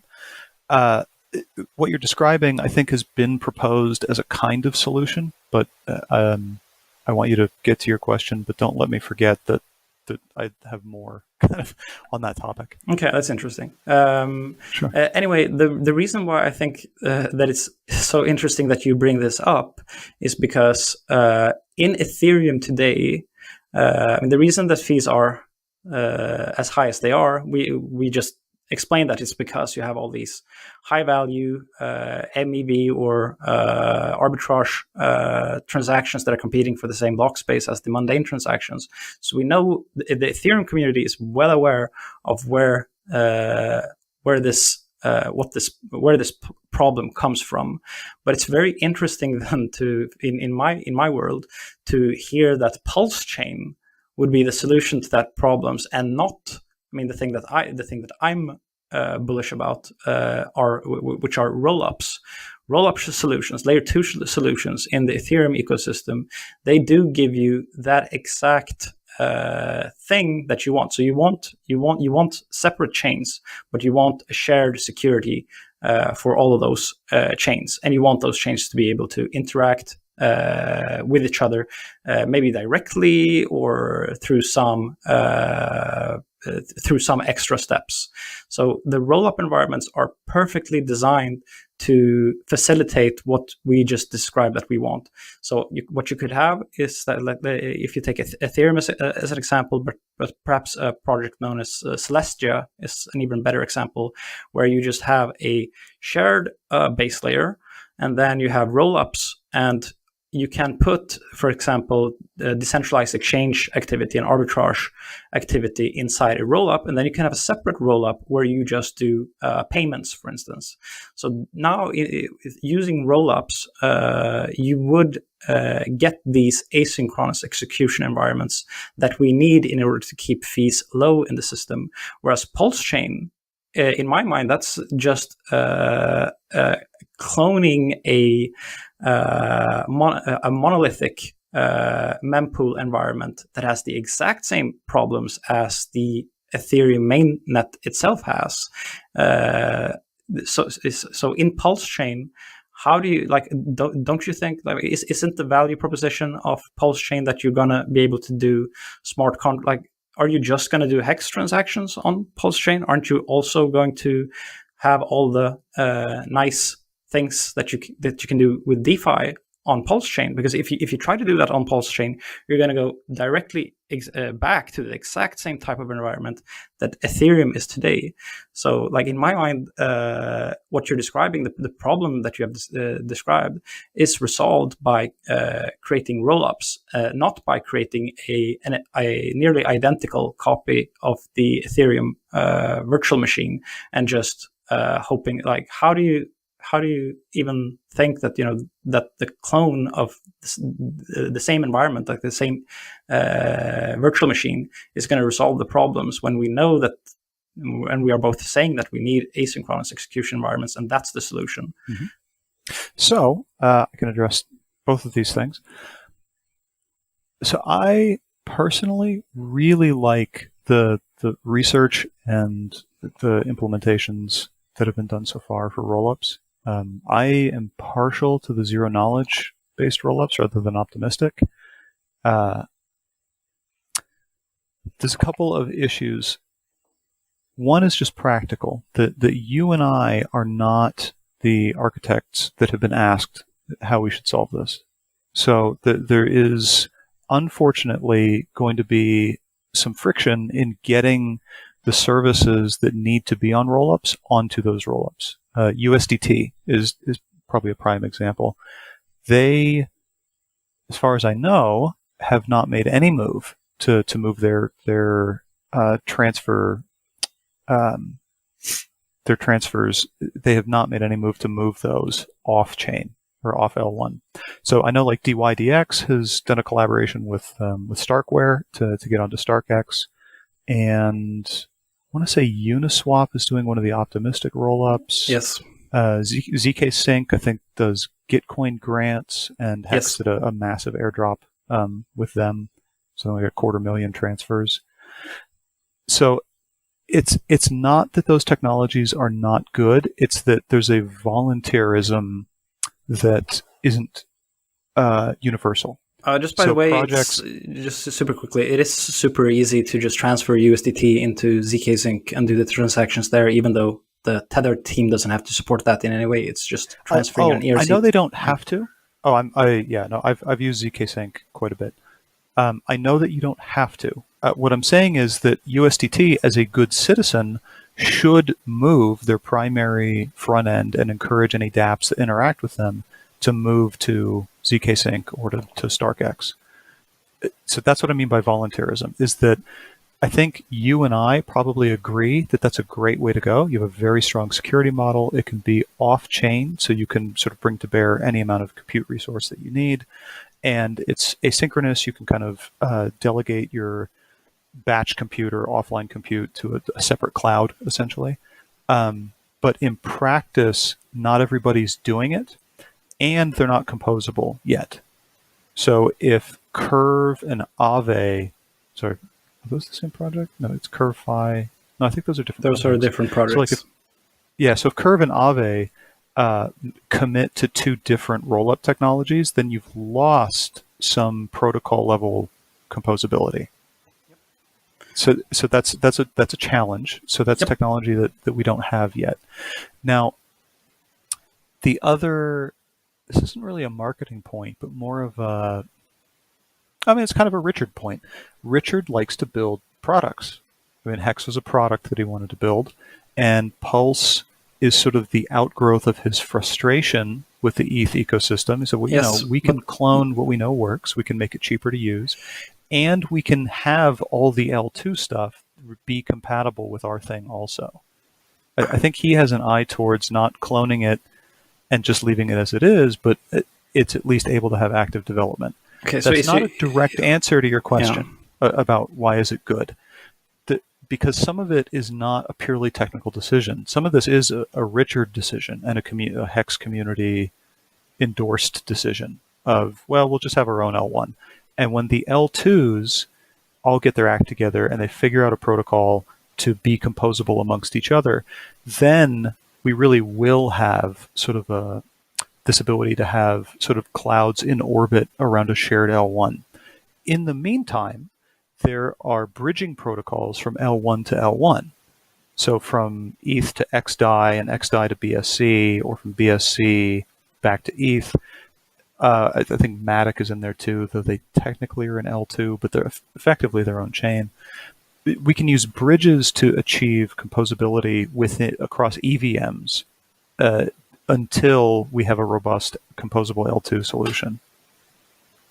Yeah, I don't think that necessarily, if you say that rollups don't have composability between each other and that L1s do, I think that that's not necessarily the case. It's in rollups you at least have you have a mainnet that you can all exit to, and you can write smart contracts on that mainnet there where you restrict the transfers in and out of the rollup, so that if you make a withdrawal to one of these addresses or smart contracts from a rollup, then it can only be put to a certain use, which means that you can, for instance, accept atomic transactions you don't actually need to wait for the dispute period and everything. You can just accept an atomic swap between yourselves and such a smart contract on the layer one. I know that there are such bridges being built between rollups.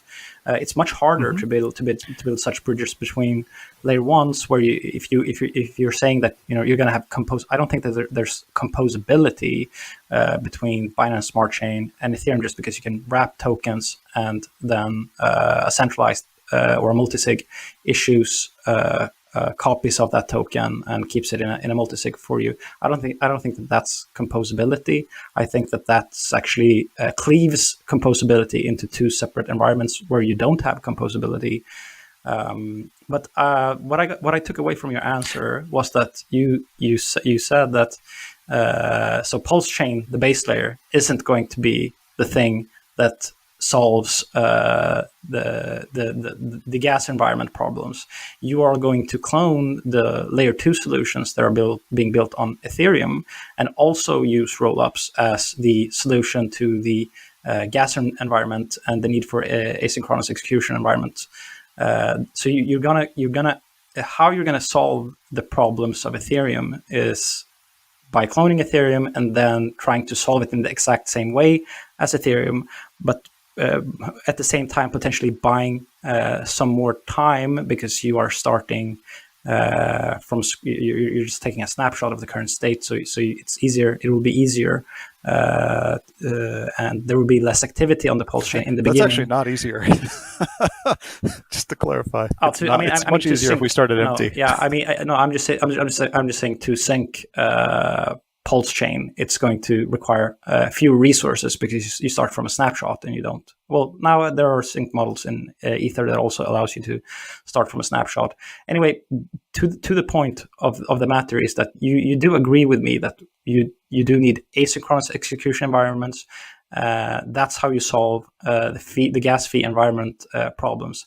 But you're kind of saying that, well, yeah, we do, but Richard kind of wants control of the layer 1, and that Richard or the Hex community should be involved in making decisions for their layer 1 because you don't agree with the decisions that the Ethereum community has made.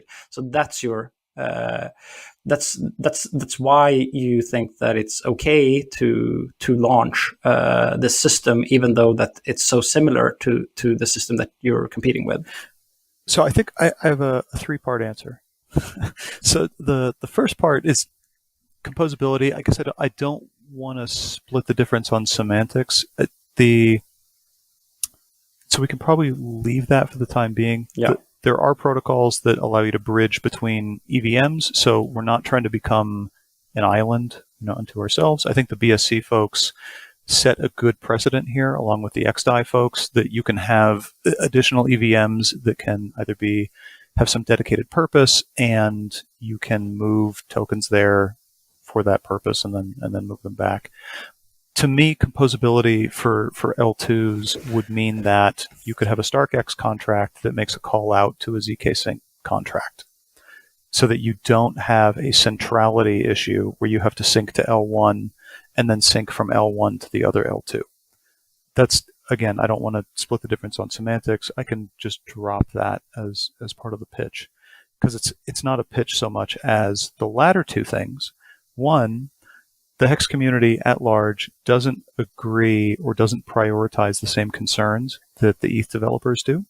So you're right. There is some desire to have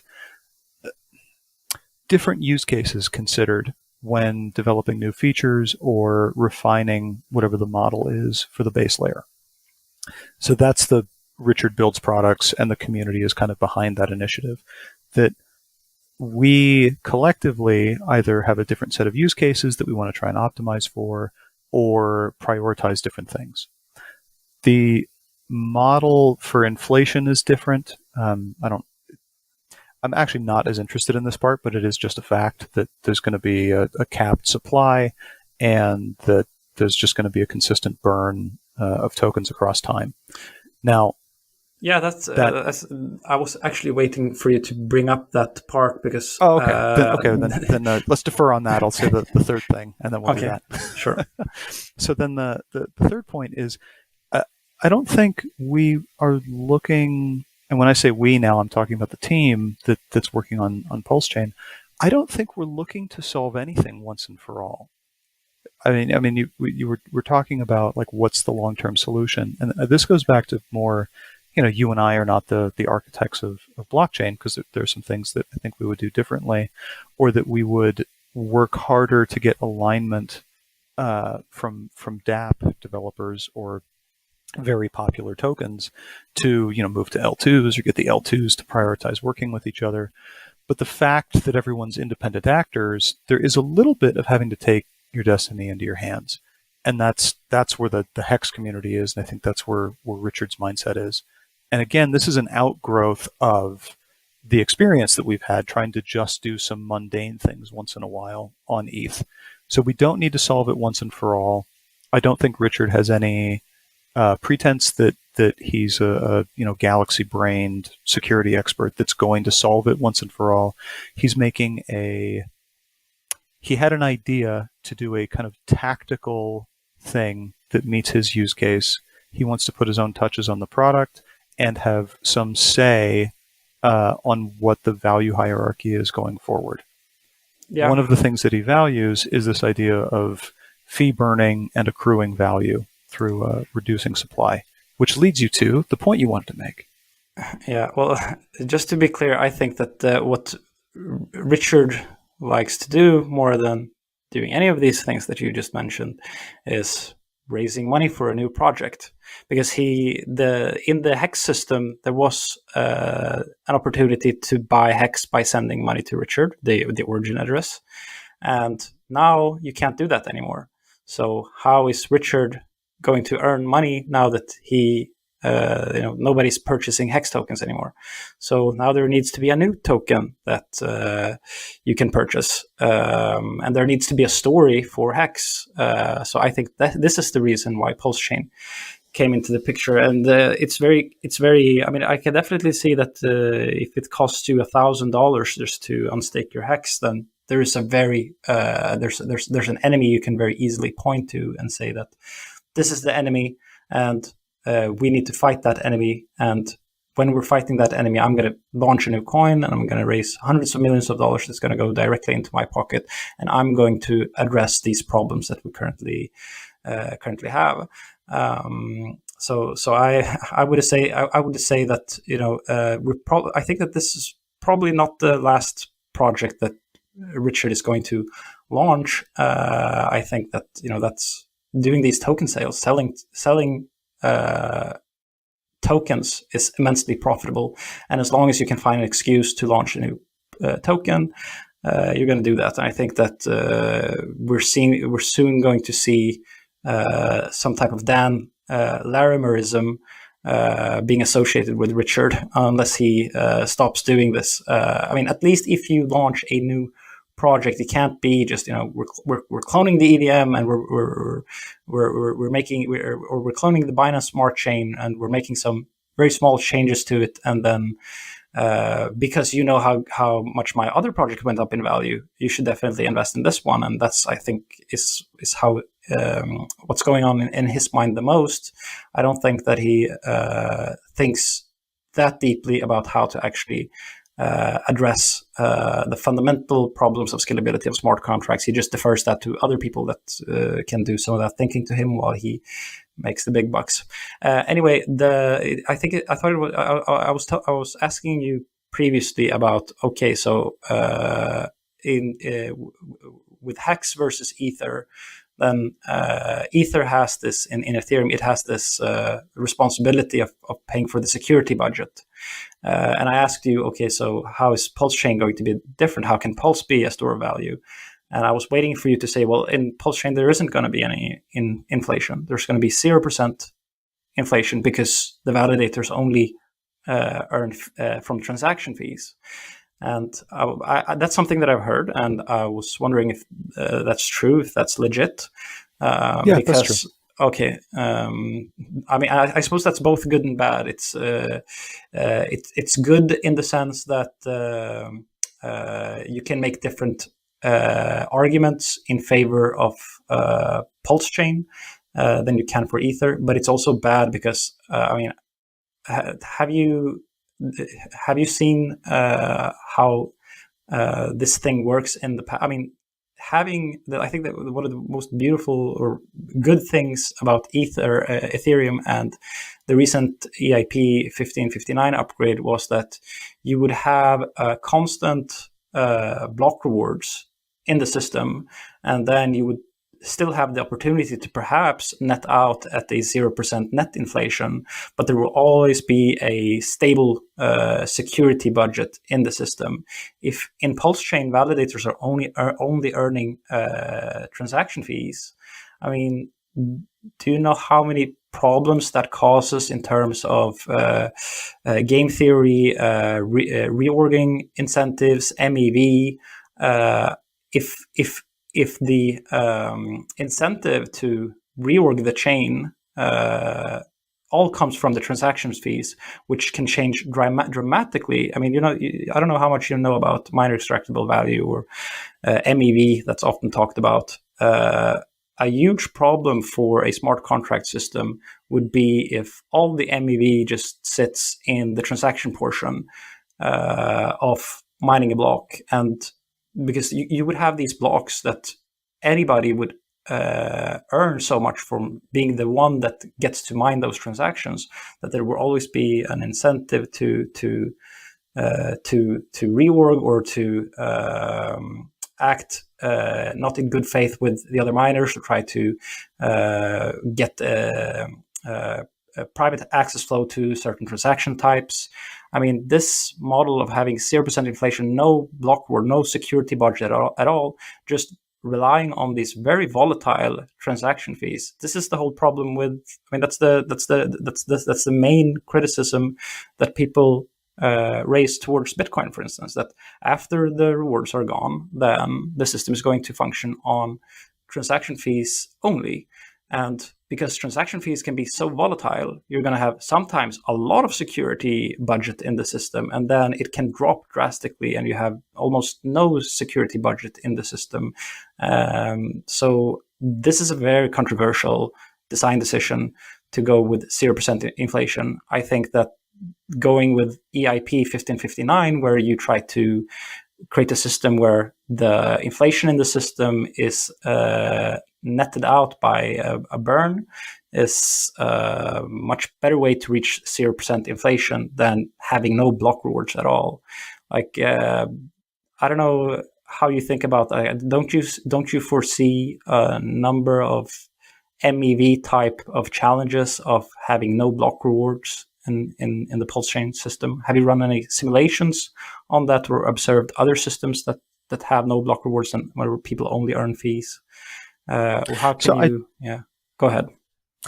So what I was going to say is, I agree with you, and that this is actually a point of skepticism that I always had with the long-term story for Bitcoin, and here we are. We find ourselves doing that. Honestly, I don't know. I also really liked the idea of EIP 1559. I thought it was a very elegant way to attack the problem, that even in times when there was a net deflation, per block, it was kind of like an iterated prisoner's dilemma. It was still in your best interest to act honestly, because you didn't know if you were going to be slashed or considered untrustworthy. I don't know. I mean, this is a. I don't think it's been either fully explored, or we don't have good examples. We have definitely a lot of reason to be skeptical and think that it's, even if it starts out fine, there may be kind of a clandestine decay of trust within the system. Yeah, I mean, perhaps. Yeah. So I'm not sure. I don't think I have a good answer to how that's going to work, or or why that's the direction. Yeah. So there's consideration. That's sure. Yeah. It's definitely fine to say that instead of coming with a counter argument, just to acknowledge that this is something that perhaps can be improved upon. I think is perfectly fine. Yeah. As I told you in our chat, I may not have answers to all your questions, yeah. And I'm okay with that. So one thing that we maybe can bring up, and maybe you have some more color to light to shed on this, would be that one of the things that I was looking at the when the PulseChain race was still ongoing. I think it just closed a few days ago. We saw an extremely large amount of Hex being sacrificed. And to my understanding, like the money that has been raised for PulseChain, and I may have the numbers wrong here, so please correct me if you have better figures. But I think that what was actually donated from independent parties or sacrificed or sent to Richard for PulseChain was something around a couple of hundreds of millions of dollars, so around like 500 or 600 or 700 millions of dollars that was converted to USDC. But then there were $13 billion dollars worth of Hex that was converted to that was sent to the sacrifice address, which would mean that the origin address that controlled 90% of the Hex in the Hex system now is going to control something like 95% of the PLS tokens, the Pulse tokens. So is that true, that this chain is going to launch where Richard is basically, like, if we assume that Richard is the origin address, is it true that this proof of stake chain that is launching with the PulseChain, 95% of the supply is going to fall into the hands of Richard himself, and there's also 0% inflation in the system, so that 95% can stay 95% forever, because there's 0% inflation. He's never going to get diluted. In fact, there's going to be fees that are burnt. So if he's just sitting there, that 95% may go even higher. I heard somewhere that you're going to see that Richard's going to lock these tokens up, so he can't use it to participate in the proof of stake consensus mechanism. Do you have any thoughts on the points that I've just raised there? Because I think that everyone in the blockchain industry, just to hear 95% of the supply is going to go to the founder is absolutely ridiculous. Just to start off things. Yeah, as far as I know, those numbers are correct. I wasn't keeping super close tabs, but that sounds about right. It was 600 or 700 million before that last day, and then the last day. Addresses that I think some folks thought were related to the origin address put in something, like 13 or 14 billion. Again, this is a good question. I think to contrast this with Hex, I think the deal with Hex was that because the currency inflates ostensibly, in perpetuity, that the origin tokens would be diluted as long as they didn't participate in staking, which appeared to be true over the last couple of years. So they just sort of sat out and then were being diluted over time. You're right that this model works kind of the opposite, that it's a degenerating state. So for it to be diluted, it would have to intentionally run a lot of transactions for no reason to start to remove its own tokens. But Hex proponents, they enjoy this this thing because the origin address controlling so much of the Hex tokens, it means that if there's a very small portion of the supply that is liquid, and there's even if you look at the daily traded volumes on Uniswap for the Hex token compared to other coins of that size, they're minuscule. But I think that Hex users actually enjoy that Richard gets to control 95% of the supply in these systems, because they know that his long-term incentive is to just make sure that these tokens pump. So he's going to use this position that he's in to just keep reproducing the same chart that Hex has. He's going to reproduce that for PulseChain. And if all the projects that he is associated with just have these upward pointing charts, like, why would Hex users complain? Why would PulseChain why would Pulse holders complain?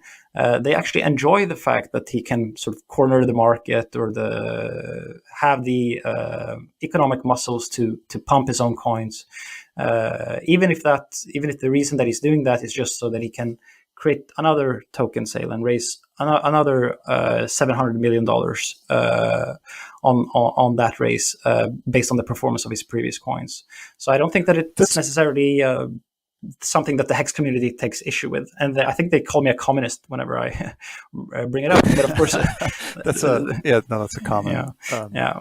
one of the common arguments that was made early on. So There- I'll contextualize that, and I also want to address this point. So I think earlier, just before we switched gears, you talked about Richard's motivations for making these projects was to raise money and enrich himself. I guess I don't want to respond directly to that, because while he and I are friends, and I don't think that's really his motivation, as a philosopher yourself, you know that you can't truly know another person's mind or another person's intentions. I don't read him that way, but other people do, and I can see that. The difference that I was trying to draw out between Hex and Pulse was that Hex, from the jump, tried to program in the only way that it could, in a fair sense, program in a economically concentrated, or a concentrated ownership in a single party, was through the origin address, because that was part of the pitch.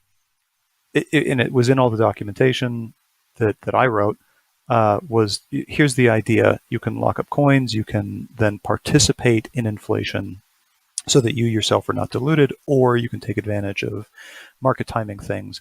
And there's going to be a party with a high concentration of the coins who should be incentivized to keep the value of those coins high. It's like the two parts of the pitch. Pulse doesn't have part of that narrative. Meaning that the centralization is essentially permanent. And so I think folks are, within the Hex community, are seeing a similarity, that this model worked very well for them in Hex. So it seems like it would be likely to work well in terms of Pulse price. I want to see it play out. I am curious how it's going to work. I think you're right that it is a bit strange to think about essentially, or ostensibly, an L1 cryptocurrency network that is, for all intents and purposes, able to be mined 95% by one person. That seems antithetical. But my not counterpoint, but my wait and see point is that the origin address did not behave as people anticipated it would. It did not do the things that people thought it would do. And perhaps the address that holds all the Pulse may also come up with a very clever thing that it can do. And so I guess I'm not as quick to jump to judgment or just presume that this is part of a pattern of fundraising or whatever. I guess I very much have a more wait and see attitude. Yeah, no, if I can dial myself back a few. I mean, in this conversation, I'm sitting in the position of the critic, and you're sitting in the position of yourself. I can dial myself back a few notches and steelman your side of the conversation, and actually also I can understand and also think the same thoughts that you're thinking. And if I express it like if I would take a positive view on this, I would say that, first of all, I think that Richard, it is important, the reason that we're talking so much about Richard is because this actor is, what happens to PulseChain and what happens to Hex, he's such a central figure, and he's such an economically important actor, controlling the origin address, controlling 95% of the supply. Understanding where the system is going to go all comes down to understanding Richard. And I don't think that you can necessarily understand Richard by talking with Richard or debating Richard. All you can do is just try to observe him and put yourself in his shoes and try to think the way that he thinks. And if I do that, if I do put myself in Richard's shoes, and if I imagine that I am Richard, and also I analyze the characteristics of Richard, then, and I would say that one thing that he's really good at, and one thing that surprised me about him, was that when he started building the Hex project, I met him before, like I mentioned in 2018. I met him, and I remember how he was talking about, that he's forking Bitcoin. And then when I met him in Malta, it was like, hey, Eric, I've created the best thing ever, and you should definitely join me, and you should be on my side of promoting this thing. And I was like, Richard, like, are you, like, how dumb do you think, like, how you know that I know what you're up to, but so I try to like get it across to him that I can see what he's doing, and he should know that I can see what he's doing, because I've known him long enough to see like how he was talking about it previously, and then that it's very strange that it comes up like now that he's raising, now that he's selling Hex tokens, it's suddenly the best thing in the world. And I did ask him on that interview in 2019 in Malta, what happened? Like, how did he change his mind, and how did he become so bullish? Like, did he swallow his own? Like, did he buy his own bullshit, or what happened? And I think that if you want to be successful at doing these things that Richard is doing, forming a cult, creating a community, and perhaps all the things that you're doing is not necessarily so obvious that they're good things, like creating an EVM fork and then controlling 95% of the supply should be a pretty obviously like a controversial thing, or at least something that you should feel like you could criticize. But Richard is very good at being able to tell himself that he is doing it for a greater cause. So what I learned with discussing Hex with Richard is that, to my surprise, he is not in his own mind scamming anybody. In his own mind, he actually has come around to the concept that he created himself, and learned to appreciate his own creation so much that he actually does believe and feel the way about things as which he says he does. So I think that if you're going to be a good, I don't want to call him necessarily a scammer, but if you want to be a con artist or a scammer, then if you could convince yourself the arguments that you're telling others, you are going to be much more successful if you are able to buy your own story. And if you have a story that you can construct for yourself that does make sense if viewed from a specific angle, then and you're incentivized to agree with yourself. And I think that this is what Richard is doing. He's now agreeing with himself that Hex is amazing. And I think it's the same thing with PulseChain, that maybe initially he thought that, okay, I've run out of Hex tokens to sell, I need to come up with a new thing. And then when he is designing that thing, he needs to think about all the counter arguments that is going to come against him. So he's building this rationale, this reason for why he's doing it. And while he's doing that, he's also becoming more and more convinced that what he's doing is actually the right thing to do. So now I don't think that, while I'm saying, Richard is launching a PulseChain because he wanted to raise $700 million, Richard could well enough have convinced himself to such a degree that PulseChain made such good arguments for why he should be in this position, that he doesn't at all even feel that he feels completely alienated, or that he feels that he's being completely mischaracterized when somebody's saying that he's doing this just to enrich himself. So I think that also you can make the argument, like, if I put myself in Richard's shoes, you can make the argument that he should have raised, I don't know how many hundreds of thousands of Ether that he raised by selling Hex.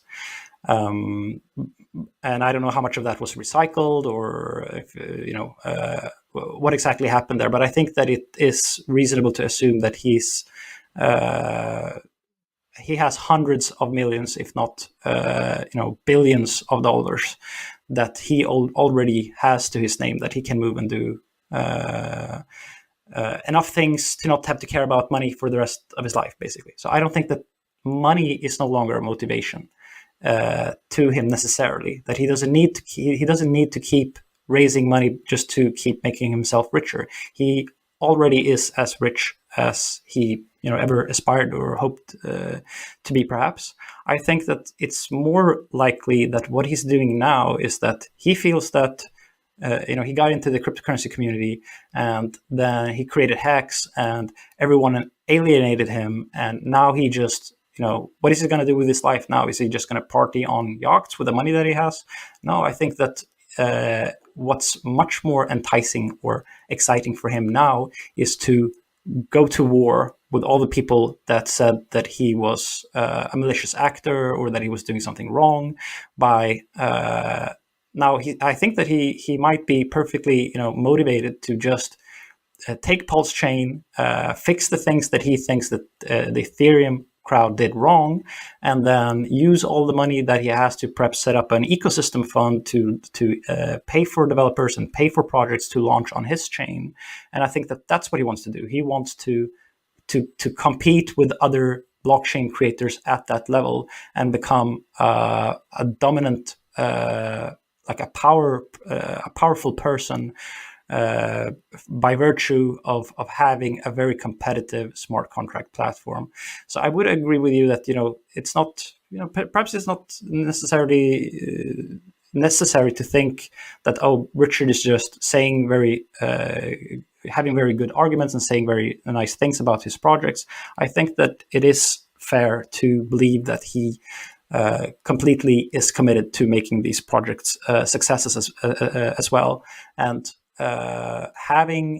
we all know that democracies, they work slower. It would be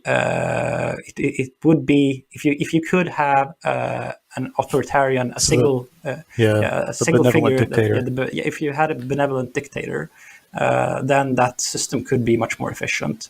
And I think that go ahead. I wanted to let you say your full piece. I basically disagree until the end. I mean, my perception of him, again, so I came into this not knowing who he was in 2019. So in a sense, I get a sort of fresh perspective in that I didn't have the history with Bitcoin. I didn't have the history with him as a persona. And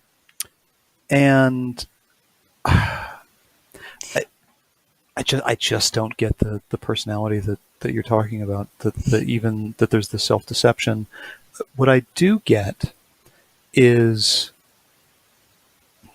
he is a salesperson. This is true. He's an excellent debater and excellent at sales and at communicating his conviction to others. And I also agree with you that debating, in some sense, is counterproductive because the better debater looks more credible, even if the things they are saying are not credible in some, objective truth sense. Yeah. He, in all of our conversations, and I feel like I can say this fairly confidently since I have continued to work with him on things, not as his employee, but just as a friend. He's really been motivated by building products. And yes, in the case of Pulse and in the case of Hex, there was a big raise. And in theory, he could do other products that also require a raise. I don't think they will, but I guess time will tell on that. Specifically to your point about now he's motivated to go to war. I think in some sense that is true. that comes through loud and clear in our conversations and in the way that we talk about things. But what you described as the action he takes in that sense is, okay, so he controls an L1 smart contract platform, and he's going to build out a whole ecosystem. And I think he's even said on stream, then you don't even have to talk about other projects. You can just come live in this ecosystem. I'm sort of loath to make the comparison, but you compared him to Dan Larimer earlier. But Block One kind of infamously walked away from their EOS project with a $4 billion war chest that was supposed to go to developer grants and was supposed to go to building an ecosystem and was supposed to go to a bunch of causes that the community thought they were paying for. So if Richard does that, regardless of motivation, isn't that better than the alternative? Yeah, I think you're right about. I don't think that we necessarily disagree as much about Richard Okay. as you think. I do think that uh, coming around full circle on my own description, I'm just describing like what made him, like what made Richard into the character he is today. And I think that a lot of it has to do that. What do you do post money? Like what are your motivations in life after you've raised enough money to Yeah. sustain yourself a So, lifetime? so And I think, yeah, just let me address that, because that was kind of what I was getting at with what's motivating, and part of what motivated Pulse, because of course he could have just retired and danced the night away on a yacht, forever after Hex, but the constant stream of stories about people who've made positive changes in their life, that's motivating to keep trying to do that. He is really committed to the core tenets of cryptocurrency, about privacy, self-sovereignty, control of your economic life, control of your financial decisions, disintermediation of sort of the things that you want to do with your economic energy. He's very committed to those ideals. And I think people know that, and that is a large part of why people aren't afraid if the starting state looks kind of suspect, for Pulse in a so it does look like a decentralized. benevolent dictator kind of situation here from the perspective of Hex users. They get Oh, and sorry, centralization. I will add one thing. Yeah, so it is centralization in economic ownership, but something critical to note is that every product that he has built and that he and I have talked about I building acknowledge that. always keeps to these core tenets of no admin keys, no centralized ownership. You're free to interact with it, no data storage, or personal data storage, no KYC, things like that. So I guess that's the other reason that I feel pretty confident that he is who he presents himself as, is just very dedicated to the core tenets of cryptocurrency. Yeah, no, and like if I was in Richard's shoes, then he and I, we do share this that the most important thing that we can probably achieve in our lifetimes is to contribute to longevity research. Because if we are able to make human lifespans long enough to sustain themselves, where they can basically live forever, then we expand what's possible to achieve for a human being. I mean, what's possible for either of us. I mean, it's just like it just changes the entire game completely. Like living forever versus not living forever. That's such a. I mean, you can't even compare. Like I'm thinking about it myself all the time. Like the decisions that I make, are they decisions that make it more plausible for me to reach longevity, escape velocity? And if they aren't, like why aren't I prioritizing all of my decision making to maximize the opportunity for longevity, escape velocity? Because if you are successful in doing that, then nothing else really matters in your previous then human the world life. gets to have John von Neumann and Richard Feynman around still. Right. But also just for yourself. Also just for yourself, like being able to live an eternal life. Not that great. I think that once we get there and the technology is there, like we can. I'm actually, when people say that living for eternity would probably be boring or bad in some sense, I don't think that those people fully appreciate just how much different the future is going to look than the past. I mean, in the future, when we have eternal lifespans, you can, whatever you conceive to be boring, you're going to be able, with technological advances, to not think that those things are boring. If you want to reprogram your own reward center in your brain and the things that you find exciting, all that is going, like the experience of life will be completely up to you, how you choose to think and feel about living forever. If you want to live in a simulation that you simulate yourself, and you sort of separate your consciousness from an outer layer of a separate mechanism that is just optimizing how much happiness it's able to construct inside the experience of life that you, the thread of life that you experience, then you can you can't say that it's going to be boring. I mean, it's like living in the holodeck and everything turns out amazing for you forever, and you don't even know that you are in the holodeck because you erase that part of your own memory. And like, so if Richard produces holodecks, would you buy one?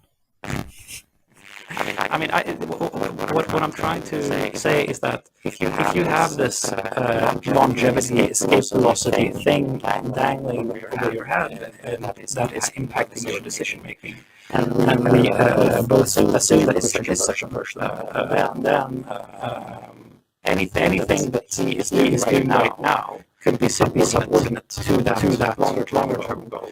And I think that is his goal. So I do think that he is trying to accumulate enough economical power and growth in order to facilitate longevity research so that it's live forever. And I think that in some sense that's the same thing that I'm doing with my life. That's also what I am trying to do. Why do I mention cryptocurrency hedge fund? It is to optimize the probability to reach longevity escape velocity so that I may have a chance to understand what is the origin of the universe.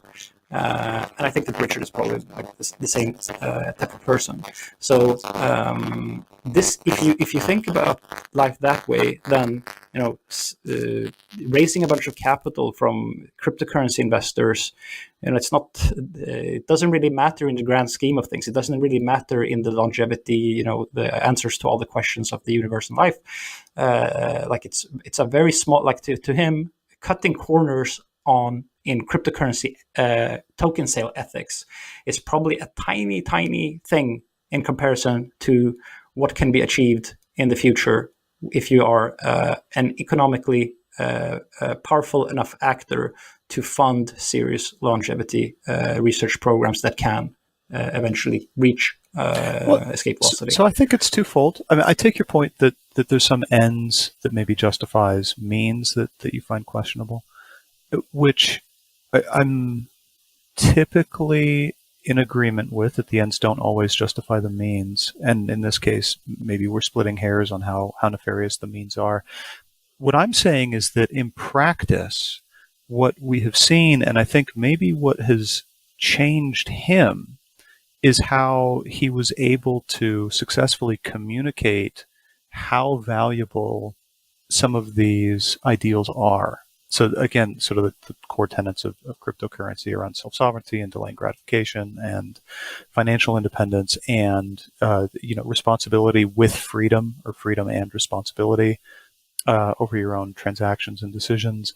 And he gets messages, and I get messages on the regular, that people are changed by thinking differently and come into alignment with him and with some of these core values that make them care about longevity research as well. And I think he has talked about this, about sort of convincing people that it's the most important thing to do. And I think it's succeeding. And I think one of the reasons that he is so frustrated with kind of a lack of acknowledgement is that he's seeing people change for the better. And he's hearing stories from people who have changed for the better. And we're kind of aligned on the same goals. And so it almost feels like nitpicking if someone doesn't care for the way he presents himself, or the way he presents a topic, or even acknowledges that he tried something that people thought would not work, but then it does work, sort of to their consternation. So it's a... It's difficult to explain, but I think he sees himself not just as like a hero. I mean, you painted this picture. I'm imagining that the end of Game of Thrones, which I don't know if you've seen, but the character Daenerys, who everywhere she goes, she's freeing slaves, but in the end, she burns everyone to death. Yeah. So that there's not necessarily this fall from grace where you see your own good actions, and so then you start doing bad actions. I think people don't think there are bad actions coming. There's not a madness lurking there, because he could at any point just disappear or ride off into the sunset and get on a boat. So that's largely why I feel totally comfortable with a wait and see kind of approach. Okay. I don't understand how it's going to work out long term. I feel like I don't have that foresight, but it seems well motivated, and I know the person behind some of the ideas, and I'm willing to wait and see. It seems like there's one aspect here that, like, you seem like a completely reasonable and fair individual in your assessment, and like you think for yourself, and I respect that. But it feels like there's one aspect to all of this which you have just described, which is there's a conflict or hypocrisy here that I'm not sure if you have noticed. So you say that Richard is committed so much to the core tenets of cryptocurrency, of decentralization and self-sovereignty. But isn't it true that the origin address in Hex could dump the price to zero by just now it's it's actually the same. I was going to say that the origin address is donated. It's a Hex tokens. It doesn't own it anymore, but it was donated to Richard himself. So that doesn't really work. But isn't it true that you have to, in the Hex system, for the value of Hex to keep going up and everything, as Richard, the things that Richard say about Hex, for those things to be true, you do have to trust Richard. You have to trust the origin address to be well motivated and not be looking for an exit. And isn't that something that is completely in counter direction to the core tenets of cryptocurrency? I mean, he wants to eat the pie and have it too. He wants to say that, we care about self-sovereignty, and we don't want you to trust anybody. We don't have any admin keys. But then putting himself in the position of controlling the value of these projects so much that there's an enormous buzz factor. And he wants everyone to just trust him and think that he is aligned and incentivized to do what's good for PulseChain users, what's good for Hex users. But that's completely counter to what the actual core tenets of cryptocurrencies are, which is that you're trying to decentralize power, you're trying to decentralize control, you're trying to eliminate points where if somebody got hacked or somebody turned malicious, could destroy the value of the currency. So, but he's putting himself in that position. At the same time, he's spreading the gospel, and it seems like you have completely bought into that he does believe in these values, and and you share his values, and that the people that believe him also share those values. But how does that match with him having such an undue economical weight in these systems? So I think that's a good question, but I don't feel that that's hypocritical, or really even in conflict with itself. Unfortunately, I can't give you a full answer because I have to go pick up my kids from school. But I'll give you a short answer. Maybe we can do a part two. Okay. The short answer is that, granted, I was there at the beginning, so maybe this was much more clear to me than to other people, but I wouldn't put my life savings in Hex. I mean, it is a product with a particular pitch, and you should allocate your money to it insofar as you think that it has a chance of success. So to me, the question is not, do I trust Richard with my life savings, or do I trust an origin address with my life savings? It's, this sounds like a good idea, or this sounds like a bad idea. If it sounds like a good idea, what is the risk that it doesn't work, and what am I willing to allocate towards that? The other tenets about sort of self-sovereignty and freedom and responsibility are about holding your own keys. The contract will only interact with the address that connects via MetaMask, for example. So to me, all of those things hold true, and decentralization, to me, is just literally the idea of peer-to-peer transactions that can be validated independently, that you can publish public proof of transactions. That doesn't necessarily, that is not the same as economic centralization. So Yeah, Okay. this feels like a much longer conversation. Yeah. So how many more minutes do you have before you have to run off? Is it negative 1 minute? Okay. Okay. I guess I will have to wrap up without you then and just let you go. I'm gonna try to wrap up the conversation that we had and just communicate some of that. I don't know. You probably don't have time to listen to it. I'm sorry for the short notice. I think, again, we're both very verbose, and so I probably should have said something 20 minutes ago.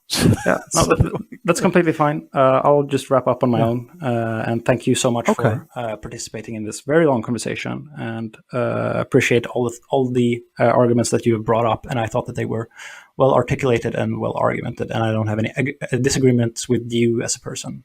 So thank you very much. We're all good. Yeah, thanks for having me. Thanks for setting this up. All right. Okay. I hope so. All right. So I'm just gonna, I'm gonna move forward now to wrap up, and it's sad that Kyle isn't here.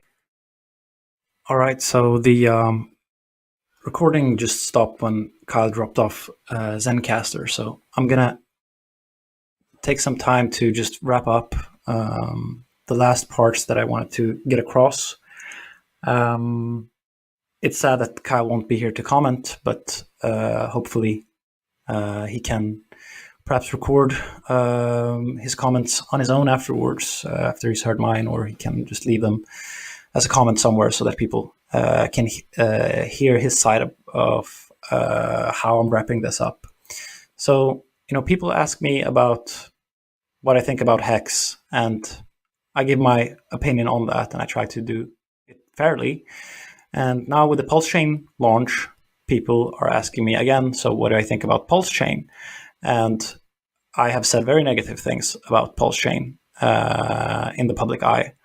And I want people to be able to understand, like, why am I saying negative things about PulseChain? You've listened to this entire conversation, but to sort of wrap up, what is PulseChain? Like, what is this project? And if you come to me and, I'm sitting in the chair of a cryptocurrency critic, I don't necessarily think that, I'm not making an assessment of the PulseChain price. I think that that's completely orthogonal to the question of whether or not PulseChain is good or not.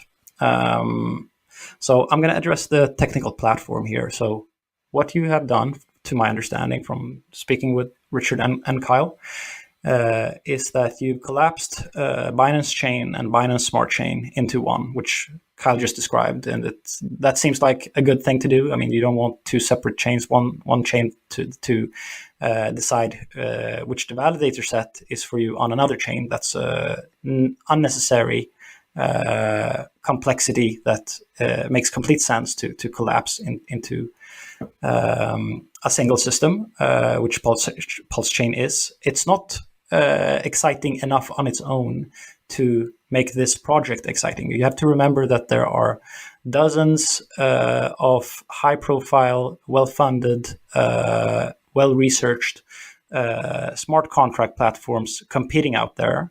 And in terms of technological innovation in the smart contract, and specifically the EVM space, I would say that Binance Smart Chain is, probably the cheapest shot. It's the chain that has done the least amount, or among the chains that have done the least amount of actual innovation in terms of improving any part of the Ethereum system. I mean, if you look inside the Binance Smart Chain codebase, you're going to see that it's just a fork of the Geth client. Like it's a direct fork of the code that the Ethereum developers wrote.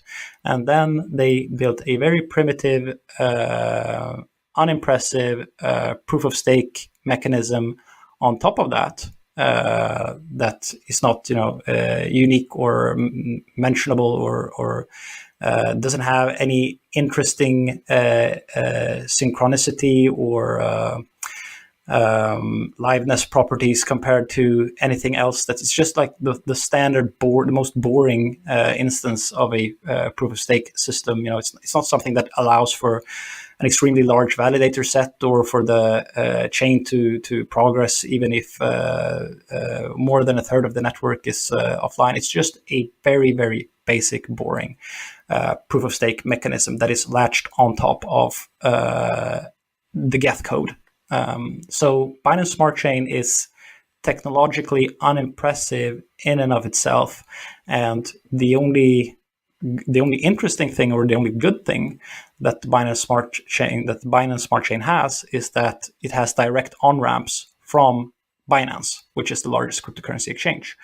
So that's the only reason that Binance Smart Chain is interesting in any capacity whatsoever. So now what PulseChain is that it's a fork essentially of Binance Smart Chain. So it's carrying the torch from Binance Smart Chain, which is a terrible place to start from a technology standpoint if you're trying to compete with Ethereum, because it's just a poor man's version of what Ethereum is trying to become. So you take that code, and then you don't have any direct on-ramps from Binance anymore.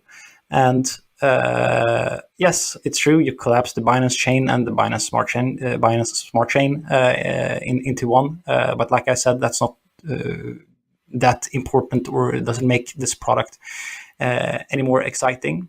Then you've made a couple of other changes to the system that we know about. And one of the things that we know is that, so they've increased the throughput 4 times by using a 3-second block time.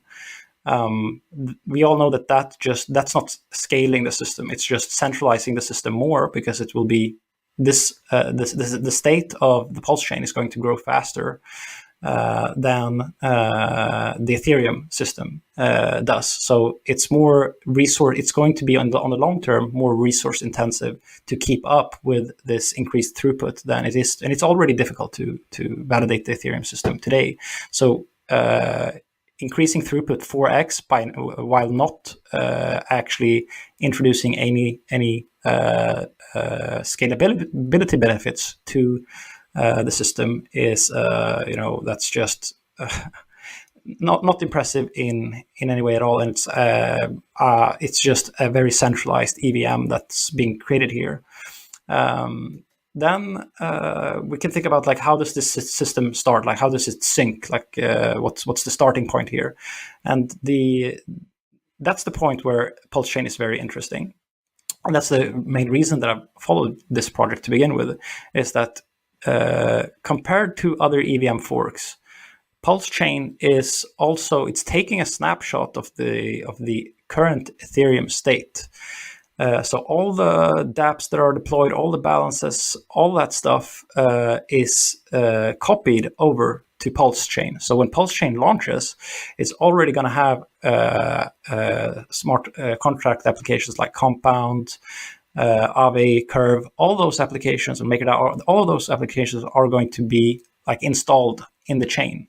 However, almost all smart contract applications in Ethereum today rely on some admin key, some manual Oracle input that can only be generated by a specific set of private key holders. That's not going to be active on PulseChain. So you take all of the state, but you don't take any of the maintenance of that state with it, which means that all of that code, all of that state is going to collapse in terms of what it's able to achieve and what it's able to do. It's going to like all those smart contracts applications that are running on Ethereum today. They're going to be graveyards inside the PulseChain. In the PulseChain blockchain, so they're going to be there. But as soon as they don't get the Oracle responses that they want, there's nobody updating the prices on these decentralized exchanges. There's nobody updating the prices on the lending platform, lending applications that exist on the blockchain. So all those things are just going to turn into rubbish, and there's going to be liquidations happening all across these smart contract applications.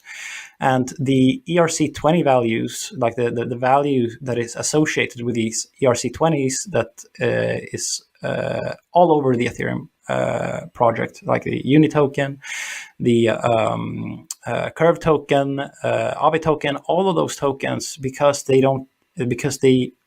inherently either need to be maintained or depend intimately on the dependency of other projects.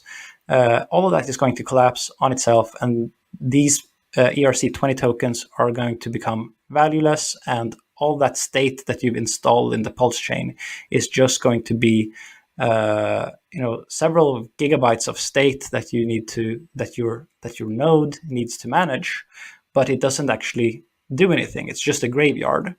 So you have the Binance Smart Chain with all the unimpressive technical characteristics of the Binance Smart Chain without the on-ramp of Binance. And you have the state bloat of Ethereum without the benefit of any of the smart contract applications or the ecosystems that are running there. That's the starting point of PulseChain. And then we talked about how there's 0% inflation, so there isn't a consistent security budget in this chain.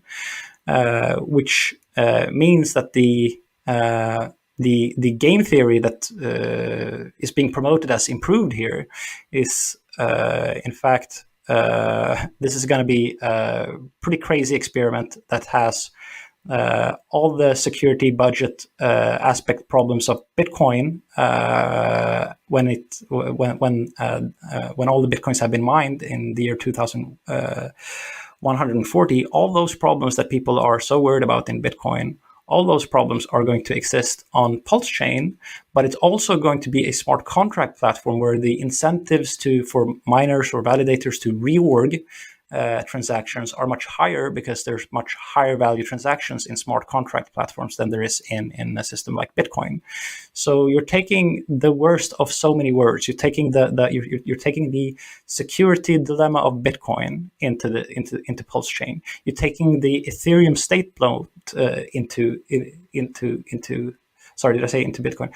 You're taking the security budget problem of Bitcoin into PulseChain. You're taking the state bloat problem of Ethereum into PulseChain. You're taking the unimpressive technology stack of Binance into PulseChain without the Binance on-ramp. And then you are trying to run this system 4 times faster by decreasing block times to 3 seconds. So you're centralizing things by making the system much more resource intensive than Ethereum already is. So when people come and ask me, what do you think about PulseChain? I mean, if you heard the conversation between me and Kyle, it seems like I do have an accurate understanding of what PulseChain is. There was no discrepancy, or there was no, oh, but you don't actually know how the system is built. We do agree on what the technology stack is.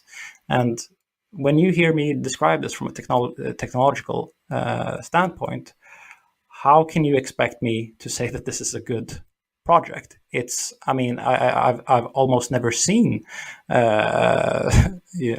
pieces put together in such a reckless way as I see with PulseChain. I know that the Hex community and the PulseChain community, they talk about the S-load, the opcode S-load that has a gas cost that's hard-coded in Ethereum. That is one of the reasons why unstaking in Hex has become so expensive, is because somewhere along the line, the gas cost was hard-coded to be much more expensive than it was previously for S-load opcodes. And but the reason that, if I recall it correctly, and if you read the Ethereum improvement proposal that made this change, they made that change based on, and it was Martin Svende, it's a Swedish Ethereum developer, that made that change because S-load opcodes created a resource they burdened the Ethereum system resource constraint wise in such a way that it was unfair to the other transactions. That S loads were basically too cheap. It was too cheap to basically DDoS or denial of service attack the Ethereum system by the virtue of these S load functions being too cheap. So it's not like the Ethereum system or the Ethereum developers just decided to up the price of S load without having a motivation to do so. It was because they believed it was for the long-term sustainability of being able to sync and run an Ethereum node that they made those transactions cost more. So if you are changing, if you're reverting that change, yes, you can get cheaper transactions, but you're going to get a system that is much less decentralized than the current instance of Ethereum. And now remember that we're doing this in conjunction with increasing the throughput by 4 times. So I don't know how anyone could, say that this system fits well into the core tenets of cryptocurrency. I mean, this is going to be a very, very centralized EVM fork with 95% of the mainnet tokens centralized into Richard Hart's address. I really don't understand how people expect that I am supposed to have positive things to say about this project. Like, the only positive thing that I can say about the project is that, and this is something that probably everybody already knows, it's there's going to be a lot of hype for the Pulse price, the PulseChain price, because the Hex token seemingly did very well. And I say seemingly because all we know about the Hex project is that it's a very high market cap coin, but the volumes are minuscule. The volumes are tiny in comparison to the overall market cap. So, it could be argued that whoever earned all the money from raising, from selling Hex tokens, could easily, if he wanted to, have pushed up the price of Hex. I'm not saying that happened, and I'm not saying that necessarily even had to happen in order for the Hex price to reach the point where it has. I think it was very easy to take the Hex price to where it is because you have 90% of the supply controlled by a single address, and then it's just the rest of the tokens that you need to push up in value. And if that's traded on a very illiquid token pair on Uniswap, which has happened, which has been the case for Hex, then that's not an inconceivable thing to do. So, I do want to tone down the extent to which the Hex price appreciation has been Herculean. I think that it's this could have been one of the cases where not necessarily price manipulation, but it could be the case of where you have very few actual buyers that are contributing to bringing the price that high. I think perhaps in the later stages and in conjunctions with the PulseChain launch, we've seen an increase in demand for Hex because people knew that if they just bought Hex, they would get a Hex on the PulseChain, and they would keep the Hex on the Ethereum chain, but they would also be able to participate in the PulseChain raise at the very, very high valuation of Hex. Whereas if you try to use another token to donate with, then the sacrifice, the recipient, which is in this case Richard, was going to sell those tokens. But in this case, all the Hex that was sent to the sacrifice address is being sent to Richard. They're not being sold, which means that you're taking even more Hex out of circulation. So you're kind of creating this event where you say, okay, the supply of Hex is going to be constricted even more than it already is. And if people know that, and that's an event that's going to happen in the future, then that creates an incentive to get into Hex now. And I think that has been probably the reason why the Hex price has gone up. We don't even need to think about, did Richard manipulate this price or not? I think that just by setting up this system the way he did, by saying that I'm doing this token sale and you can send Hex, you can purchase this new Pulse token with Hex, but I'm not going to sell the Hex. Just by that aspect alone, you can get the flywheel running of itself, because people will then think that Hex is going to go up in value, which it has. And the more it goes up in value, the more people get interested and also buy Hex. So it has this recursive effect. So yeah, what else to say?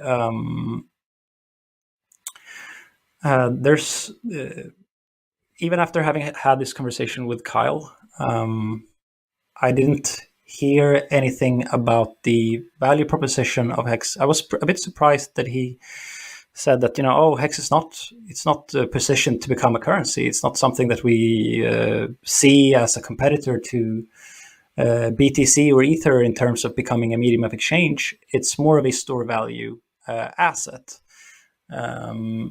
But it's very hard to create a pure store value asset without having any legs into the currency actually being used as a currency, because if you want to make something very valuable as a store value, then that sort of naturally needs to tie in with being a good medium of exchange as well. I think that perhaps those arguments are better associated with perhaps the Bitcoin Cash community, but it's not like you can. I think that if Bitcoin just tried to be a store value, then it would be gunning for perhaps a market cap that gold has, which is $10 trillion. But if you want Bitcoin to be a hard form of money, something that people are transacting with every day, you're going to expand the number of people that actually choose to use this also as a store value way beyond that you could have if you just used it as a pretty arcane store value that only a few people use. I think the reason that why gold is just $10 trillion is because only not a lot of people invest in gold. Only 12% of Americans, to my understanding, use gold as an investment. But if we were transacting in gold every day, and you had this benefit of the supply of gold being capped, you wouldn't feel the same need to go and allocate to the real estate market or the need to buy security indices like the S&P 500 if you had a hard form of money. But if you take out the monetary use case of transacting with it and if you just want it to be a store value, then I think that the potential market cap of that currency is much, much lower. And it seems like that is the case then here for Hex, because it's not trying to be a medium of exchange. It's just trying to be a store value. So the potential market cap of Hex becomes much smaller.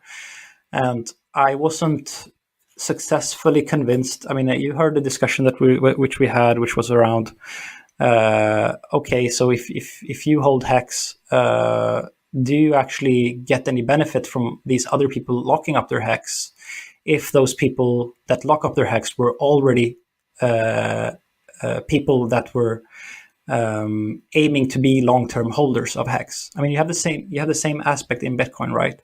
You have Bitcoin users. Some of them are long-term holders, and some of them are transacting with Bitcoin. And now those people that are long-term holders, yes, they do. They are the ones that are contributing to the Bitcoin price going up so much, but they are already incentivized to hold Bitcoin.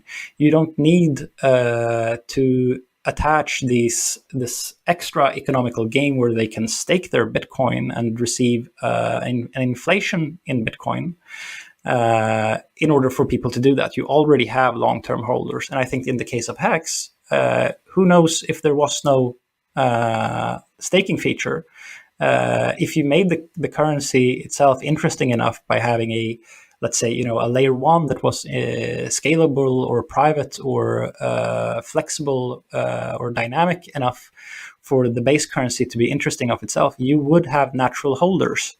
So you don't necessarily need this CD mechanism in order for the price of a cryptocurrency to go up. I mean, look at the price of Ether, look at the price of Bitcoin. They have reached much higher market caps than Hex has, and there was never the necessity for holders to additionally lock up the tokens that they were already planning to lock up. So I don't think that there is this tremendous innovation that is being brought into the world by this staking feature of Hex. I still think that it's kind of redundant. I'm not going to say that it's the dumbest thing that I've ever heard in my entire life, but I think that it's kind of redundant and not very special. It's also, doesn't really seem to have any moat. Like this feature could be constructed for any cryptocurrency, but the reason that nobody's doing it is that why would you want this feature in your system? I think that why they're doing it in Hex is because it creates this casino-like experience where you can earn a yield by staking your Hex, but you can also speculate on trying to time when is the best time to sell by staying liquid. So it creates this dynamic and game which a lot of people wants to participate in. I think that that's the value proposition of the CD, is to create this economical game that people think that they can outsmart and that they can participate in. But I don't think that it's an interesting mechanism outside of that. You could argue, well, this is bringing in demand to Hex, and therefore it is a good mechanism.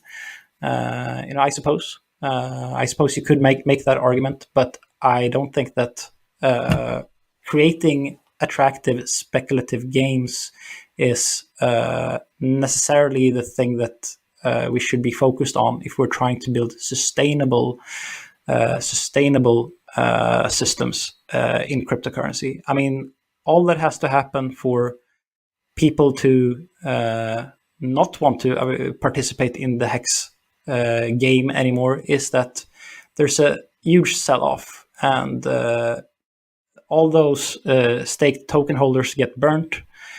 I think that such an event, if there's a big, musical chairs event here where everyone's trying to escape the game and the price collapses, that could be a death nail that could be the thing that causes people to think, okay, well, it's over, or let's move over to the next project or the next casino game. So by having this casino-like game built into the currency, you're also building in this risk of a big dump that ends the interest in the project. So I don't think that it is a sustainable game or a sustainable cryptocurrency in that sense that this CD would inspire me to talk in a positive light about Hex. So yeah, those are my thoughts. I'm just being transparent with what I think. If this is of any value to you, if these thoughts are of any value to you, I'm happy for you. If you think that I'm an idiot and this was rubbish and a waste of 3 hours of listen, then maybe you're gonna stop asking me to opine on matters surrounding Hex and the PulseChain projects in the future, and just leave me alone, so that I can tend to the things that I care about.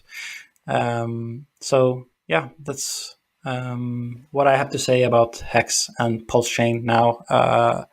Let's see, is there anything? What's the last thing that I should say? Oh, I suppose that there are people that watched the Hex interview with me and Richard back in 2019 and want to hear, oh, how does it feel to be like, if you had just listened to Richard and if you had just bought Hex, then you would have made so much money. Don't I feel stupid now? Well, I mean, I guess it's completely fair to say that if I had bought Hex, then I would have made more money than if I didn't. Hex has outperformed. I don't know, most of the time when you're looking at the performance of Hex, it's measured from like when the currency was trading just at very few Satoshis. And I don't think that the people that bought Hex at the initial point that it was offered actually got all that value appreciation. I think that when you look at some of those charts on TradingView, it's measured from a little bit later point in time. So you measure it from its low point until where it is now, and you get this very, very high APY. But I'm not saying that Hex hasn't been a very good investment. Probably has, and I probably would have made a bunch of money if I did invest in the project. However, if you listen to that interview that I had with Richard, I didn't say that the Hex price is not going to go anywhere. I said that he's creating a casino-like game that doesn't provide that much value to the Ethereum, the cryptocurrency ecosystem, or the space of innovators that's trying to push the limits of what's possible to create with these currencies.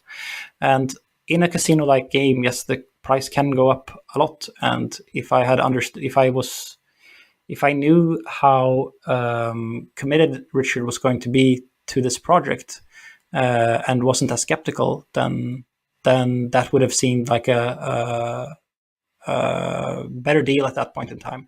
But at that point in time, I was very skeptical about Richard's commitment. And yes, I was perhaps being too skeptical of how committed he would be. So yeah, I was wrong about that. Does that mean that people should not value anything I have to say about PulseChain? I think that's completely up to them.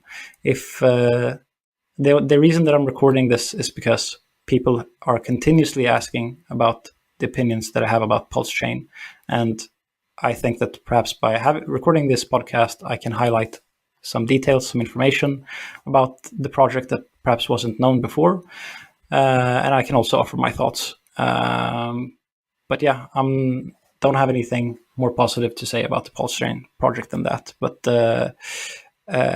once again, like I've said throughout this podcast, the price could go up a lot. And if you choose to make an investment, good luck to you. I personally would be skeptical to recommend an investment in this project. But I'm not going to say that I'm not going to take a bearish bet on the price, given how much bullishness I know that there is surrounding this project and how successful Richard has been at constructing positive pumpamentals for Hex before. I think that he can definitely pull something off in terms of the price of PulseChain. But I don't think that it's going to be a serious competitor in the smart contract space 1 year from now. So if you want to call me out 1 year from now and say, listen to how wrong you were, then maybe that's a point that you can challenge me on, and I'll be happy to admit defeat if that happens. All right. Thanks for listening. So this is Kyle responding to Eric's rap. I don't want to make new points that he doesn't have an opportunity to speak to or clarify. So I've taken some notes from the points that he made, and I just want to try and address those things to the best of my ability. Or if I feel like I can't, then I'll just say so. And I'm going to go in reverse order, starting from the most recent thing that you heard, working backwards.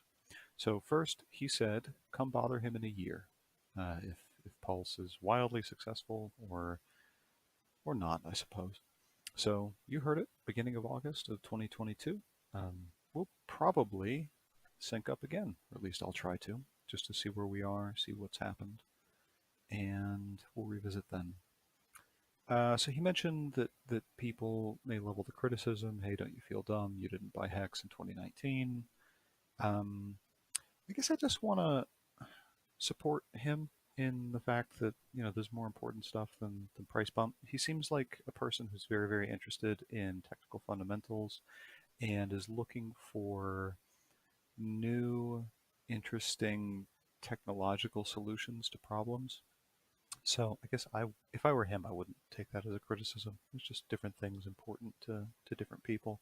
And in his role in particular, it makes complete sense.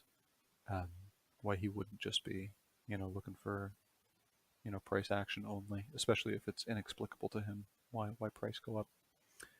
There needs to be a coherent narrative that a thing is good and solves a problem in a unique or an interesting way. Let's see. There was Hex. This is kind of one combined point about Hex as a sort of pure store of value play, not meant to replace currency or spendable currency. Seems like a casino game. Games are not sustainable, etc. I guess what I would ask is to at least think about what is the threshold of falsifiability? Like what makes a thing sustainable or not sustainable? People throw that word out, but do they mean, like, what time frame are we talking about? I think in that interview with Richard in 2019, you were excited about Ethereum 2.0. Well, here we are, 2021. It's not live yet. I mean, the beacon chain is live, as we discussed, but it's not live. So if 2 years is long enough to still be excited, what is the threshold of sustainability? So I guess I don't want to directly address whether a thing is or is not sustainable unless we agree what we're talking about in terms of time frame. So there was about the casino game thing, staking versus long-term holding for Bitcoin. Maybe this isn't clear from the mechanism, but Bitcoin, when you have it and you hold it, you have a known limit of the percentage of total supply that you control. So everybody has targeted 21 million as the maximum possible total supply. So holding, you will never be diluted in terms of your percentage of ownership. Hex has the inverse characteristic that it inflates indefinitely, and your mechanism to maintain a non-diluted status is staking. So maybe this is clear, but it's not connecting sort of viscerally that, in fact, you're making a decision how much of your hex stack you want to remain undiluted or in fact gain advantage if you have a longer time horizon than the average staker. Maybe that's still a game to you, but I just want to be clear with folks that this does have an analog to just long-term holding with Bitcoin, which I think Eric brought up specifically, that long-term holders hold the price up for Bitcoin, so why do you need this extra game in Hex? And what I'm saying is it's not an extra game. It is the mechanism that mimics what long-term Bitcoin holders do by choosing long time horizons. So he mentioned no moat.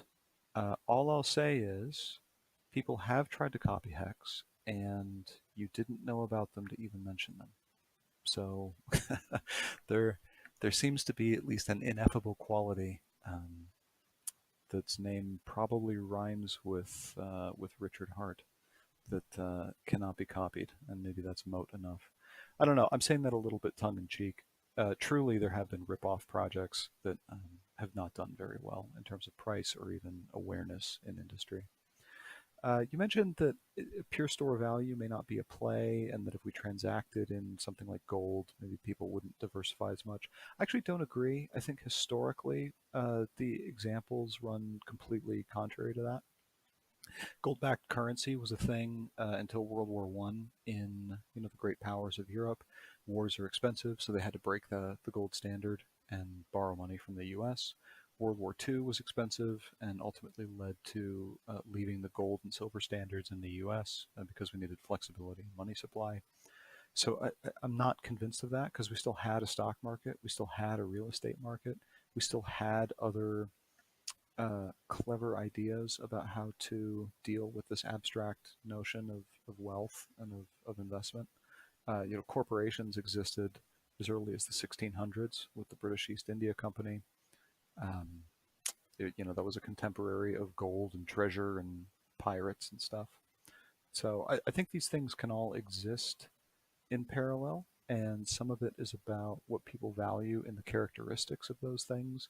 Some of it is speculative value. So stocks have always been considered a speculative instrument. Yeah, so that's that point. Right, transaction. So as we mentioned, you can choose some amount of your hex stack to be liquid, kind of like a checking account, which people do in their day-to-day life, and we do transact in it. I mean, it can be transacted in, and because it operates on the Ethereum network, it has some advantages there. I didn't really talk about it because just because you can doesn't mean that that is the point. And much like having the vast majority of your wealth in investments, you still have some cash that you need to pay bills or just have on hand, for cravings, things like that. I said cravings is, I guess, kind of a Freudian slip because I'd like to go buy some snacks. But yeah, just regular day-to-day transacting. But it's not the majority of your wealth. So much like I think I joked about shaving off a sliver of your gold and mailing it to AWS, there are reasons to transact. And I think Hex has advantages there, but that is not the pitch that it's making. Unlike Bitcoin, which in the original white paper had this underlying premise that, hey, couldn't we do peer-to-peer payments? And this could be like peer-to-peer cash. I know that that hasn't stuck. We've evolved a lot since then, but I'm just mentioning it to try and close the point. It's not that it can't, that's just not its primary pitch. Let's see, the next point back. I wanted to compliment your use of the word Herculean. Most people don't use that word. I guess we are now two people that do. So you did mention that the price goes up on Hex, so Pulse will probably pump. I think you mentioned this during our conversation, and I wanted to address it, that building a track record of tokens or coins whose price goes up only begets new projects having the faith of the public that price will probably go up. There's not much to respond to here. I get the sense that you're looking for different things when you evaluate projects. I know that Richard is very fixated on price as sort of a flag for who's winning.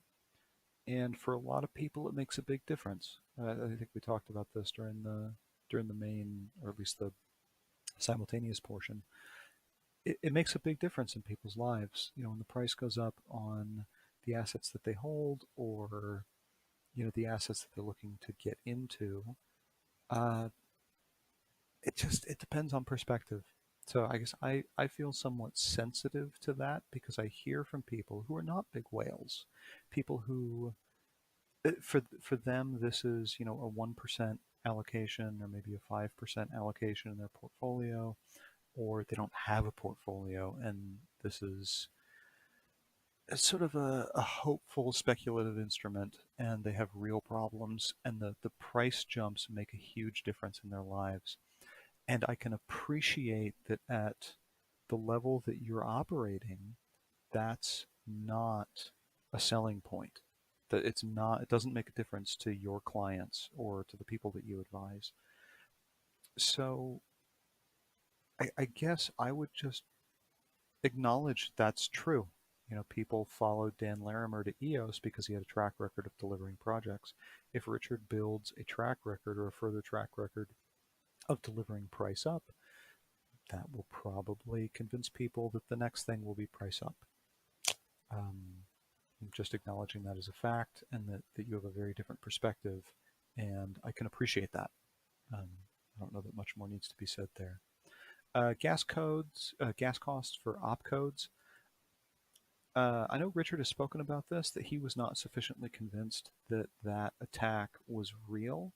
From what I've read, the Shanghai event, or the Shanghai attack, was trying to take advantage of this, where there was an asymmetry in terms of the opcode cost versus its relative difficulty to execute on nodes, and so you could clog up blocks with difficult to process transactions, but not reap substantial fees. I'm honestly not convinced that that was the right solution. Clearly, there needs to be a tactical solution if there is an imminent threat of something that's going to reduce the availability of the blockchain. Obviously, you're a computer scientist and good at consensus and probably know about the cap theorem. But if availability is the thing that we care about, We obviously don't want nodes to be taken offline either because they're inoperable or because they can't um, actually execute the rights that you ask them to. On balance, I don't think Pulse is actually going to roll that change back. I think the intent is just to roll forward and just make the token so cheap that you can execute the operations anyway. This actually goes, to my eye, more to the tension between Ethereum as a very valuable asset, but also being exchangeable for compute time. There's just a problem there. Something has to be done to keep that cost down, or at least predictable. And that is the fundamental failure of the Ethereum folks, rendering quite a few use cases. Obviously, we're talking about Hex, but quite a few use cases were just rendered unusable because of this. There's also a point that I don't think you touched on, but that was definitely talked about in very heated terms by not just me, but the main Hex dev and Richard and a few other folks. The fact that the platform can change underneath you, it makes it very difficult to say with certainty that you can write a product or a dApp that is immutable or that doesn't have admin keys or that cannot be changed with confidence. And this was a big issue. This was one of the primary motivations for the way that Hex was written, that it would never need to be changed. It would just be essentially an eternal fixture in the network. And the fact that opcodes could change or be deprecated, or versions of Solidity or the ABI encoder, it don't work quite right. Like, these were all considerations, but then after the fact, that retroactive changes can be applied makes it very difficult. It's an inherently unstable platform. Now, does Pulse address that? Not necessarily, which I will get to. But I just want to at least put that point out there, that the fact that the platform can change out from underneath you is the cause, and then this opcodes thing was sort of a symptom. And convinced or not about the motivation for changing those particular opcodes, the fact that they can change and then maybe render some contracts unusable, that's a real problem. You talked about the security dilemma of basically starting in a fees-only security model. To my eye, I can see from your point of view that that would be a risk. You would consider that a platform risk. And I think you'd be right to do so. It'd be responsible to do so, to tell potential investors, to advise your board that there is this risk, that we are in uncharted territory. And I'm in a very different position. I don't see it as threatening as that. And that's because I don't have to, hold to those kinds of commitments, and I don't have that much writing on my opinion. I think it is an experiment. I think that this space needs more experiments and less tribalism. I think people need to be, in general, less opinionated about which experiments are good or bad, and less opinionated on what makes something a good experiment or a bad experiment. And in this case, frankly, the Bitcoin community is getting a preview of what they're going to be facing. So to my eye, there is benefit to the ecosystem to run the experiment. And you're doing it on the backs of people who believe in the project, who believe in Richard's ability to deliver, and his commitment to delivering improvements if they're necessary. There's a point there about trustfulness that I try to remember to get to at the end. So I also touched on experiments. This is an experiment. There are some changes that, including the security dilemma, that I think are worthy experiments. And hopefully you took from our talk that I really view this space as experimental. And in general, while I am also a tech nerd and I really like sort of insight porn I think is the term that I really like for this, where you go, oh, that's so cool. Oh, I hadn't thought about it that way. I also like kind of mundane experiments, product experiments. Is this a good idea? Is this going to connect?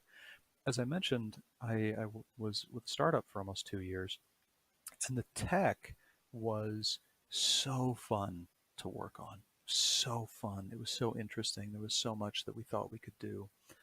But the demos for customers had to be so boring. Because they didn't care. They weren't interested at that level. What they wanted were products that solved problems that they actually had.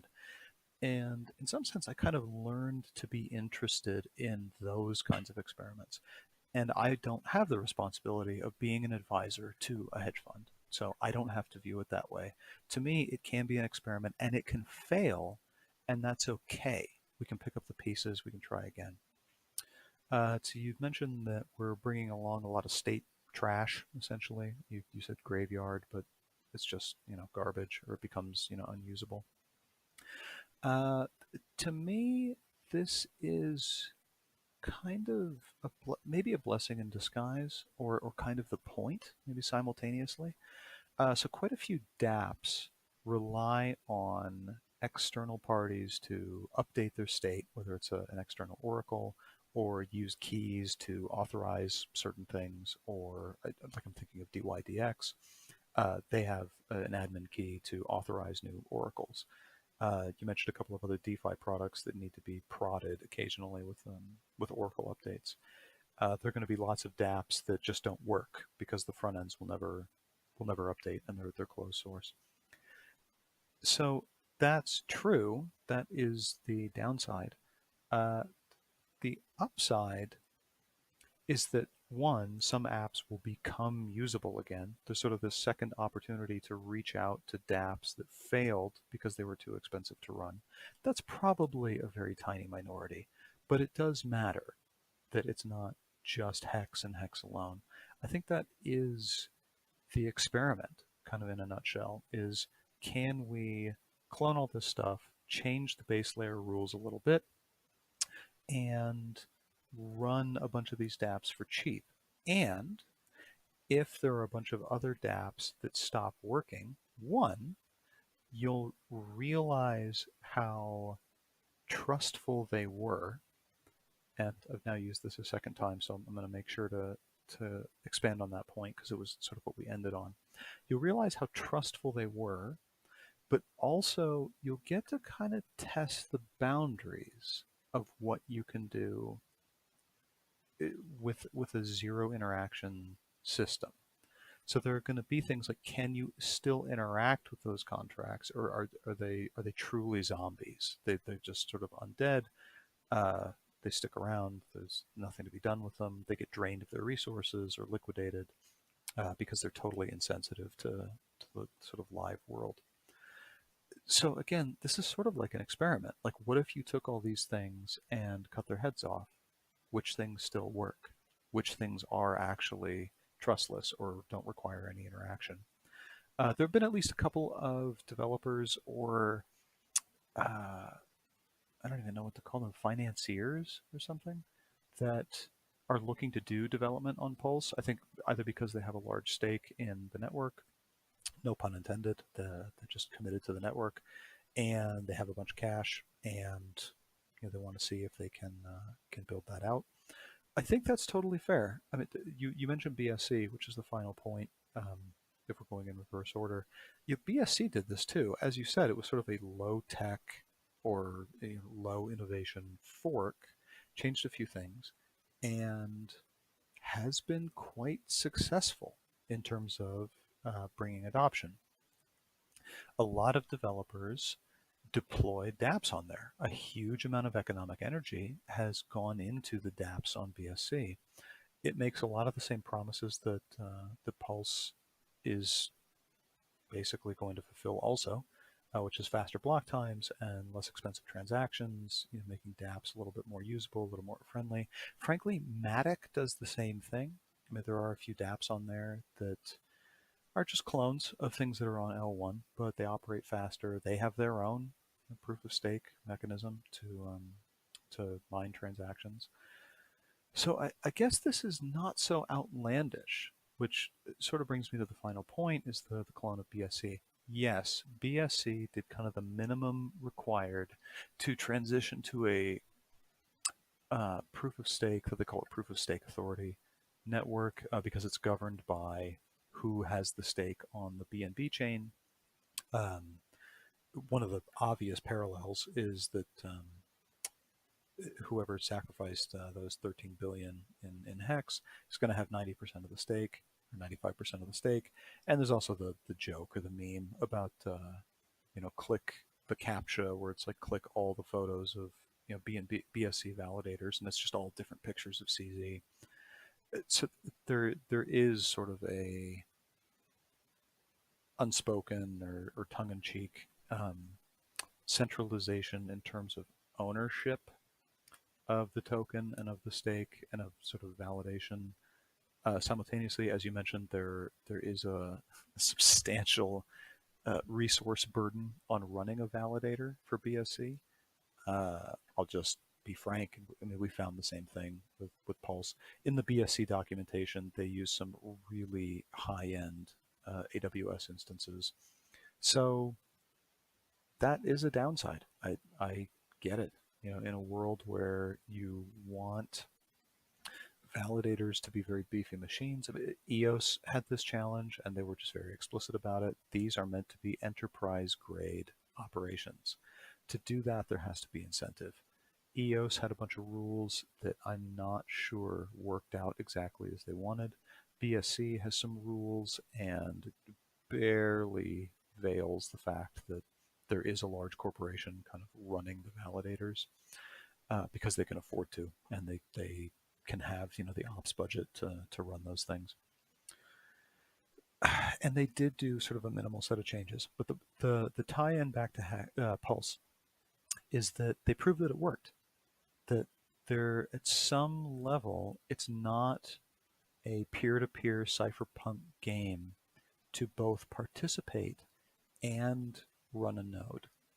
I think the ETH 2.0 folks had a very noble goal of designing an algorithm and testing it very, very rigorously to make sure that you could have essentially micro participation. And I mean, I realize 32 ETH is not micro participation for many people, but if you're an ETH OG, 32 ETH is not all that much to you. So I also mean micro in terms of it's sort of a cloud of validators of mixed levels of hardware capability.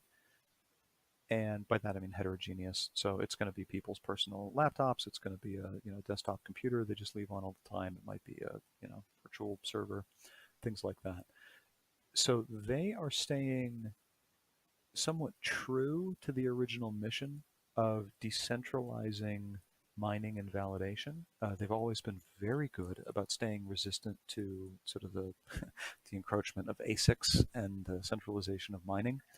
And that, to me, is actually revealing itself to be a differentiator. That is the space in which ETH continues to pioneer, frankly. I mean, like the Cardano folks took a very different approach to building from mathematical first principles a game theory perfect proof of stake system. Excuse me. And the ETH folks were sort of a mix of, we have this North Star, or this guiding principle of everybody should be able to participate as a miner or as a validator. And how do we build an algorithm through just raw engineering, testing, and sort of adversarial drills to make that happen? BSC, and I think by extension Pulse, are taking, to my eye, a much more like product management approach. I'm using that like in from the tech world. Product managers want to get something that works well enough in front of customers and let them use it. And BSC has been successful. Again, I realize that you're coming from a different place than I am. You have a very different set of responsibilities when you're analyzing these things. I'm giving you my perspective, and also I guess, devil's advocate to your position that while it may not be interesting or valuable for your position, your set of interests, your line of work, we do have to acknowledge that at least some parts of these different chains, these different experiments, are worth acknowledging. It's not a fluke that BSC is successful. I don't think it's a fluke that Hex is successful, and I don't think it will be a fluke when Pulse is successful. I think that in spite of the things that people could point out as downsides, I think that there are upsides, some of them intangible, some of them based on track record of things that we know have worked, and some of them based on having a very engaged, very motivated founder. And his tagline is "Have no expectation of profit from the work of others." And I think that that is fair and also speaks to kind of the awkward regulatory position that we find this kind of infant industry in. But he's very energizing. He gets people motivated to do things. The fact that there are now well over a dozen people who've broken into the streaming business. There's a whole YouTube channel that's almost 24 hours a day of content. I think that people would be a little silly not to acknowledge that there's something there. I think you referred to it as building a cult, and I can see the comparison. I feel like I defended that point because that has such a negative connotation. It really is a community of shared values, and we haven't run into a case where Richard's behavior deviates from those values. So to me, that's the criterion of falsifiability, that if Richard does something that is clearly against the values that everyone has sort of been drawn to in the Hex community, and in many cases made changes in their own life to conform to, if he goes out of left field, I think I made a joke about Jonestown. If he has a Jonestown moment and you still get all the vitriol and there's no pushback and everything, then to me there's been a failure at some level. It's the comparison to me is the Jordan Peterson phenomenon. Here's a guy who advocates take responsibility and clean your room, and people call it a cult. Honestly, I actually haven't kept up on that in some time, but the premise is essentially the same. The values being preached are about independence, seeking your fortune, taking charge, taking action, find what works, try and keep what's good, and fix what's wrong. And I think time will have to tell. So you said 1 year. It would be great to have a conversation in a year and see where we are. Yeah, I think I'll just leave it at that. You did about 30. I'll do about 30. Hopefully this is useful to anybody who's now listened for 3.5 hours. Thanks. And of course, I'm back because the point that I forgot to expand on was trustfulness. So to me, we talked about trustfulness. We talked about decentralization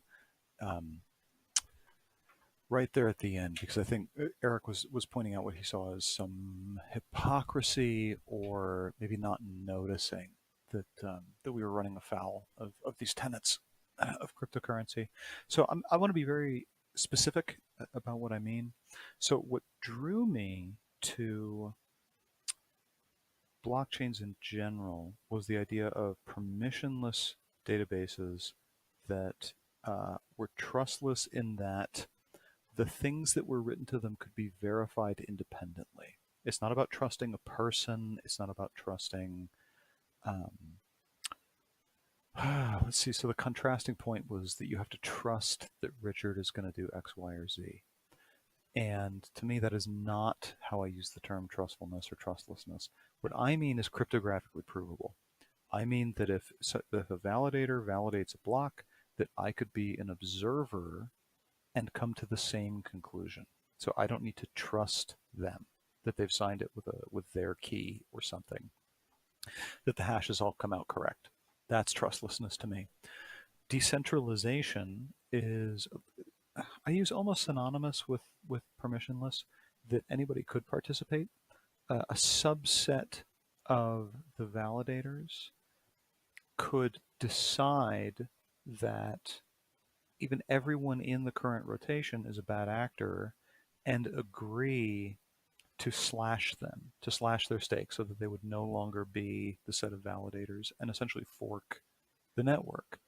And this is one of the benefits of proof of stake, frankly, that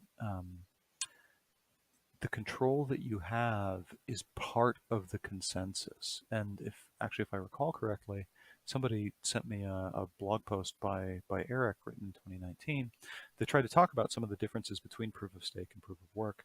And that was one of the advantages. Actually, I don't know if you characterized it as an advantage. I see it as an advantage of proof of stake, is that if a subset of the network agree that you have been a bad actor, they know the rules. They can apply the slashing and cut you out and say, oh, you're a bad actor. We're going to slash, 30 of your stake or 2/3 of your stake, and now you've been overtaken in terms of authority by this other set of validators who act honestly.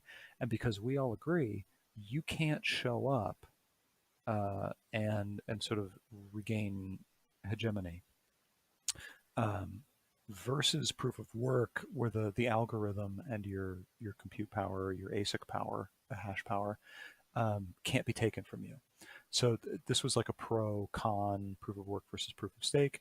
I think you very cleverly in that blog post, though to my eye it meandered a bit, but right at the end I think you captured which to me is an interesting difference, is that proof of work ties back to real world resources that are essentially not forgeable, whereas proof of stake is a little softer, it's a little squishier, it's a little bit more flexible and about kind of social consensus, that if some subset of us agree that you have acted in bad faith, then we can slash you and carry on with our lives, and there's really nothing that you, the maybe bad actor, can do about it. So that to me is decentralization, is from a more computer science-y point of view, that agents in the system can come to independent conclusions or can process information independently of a centralized source of information.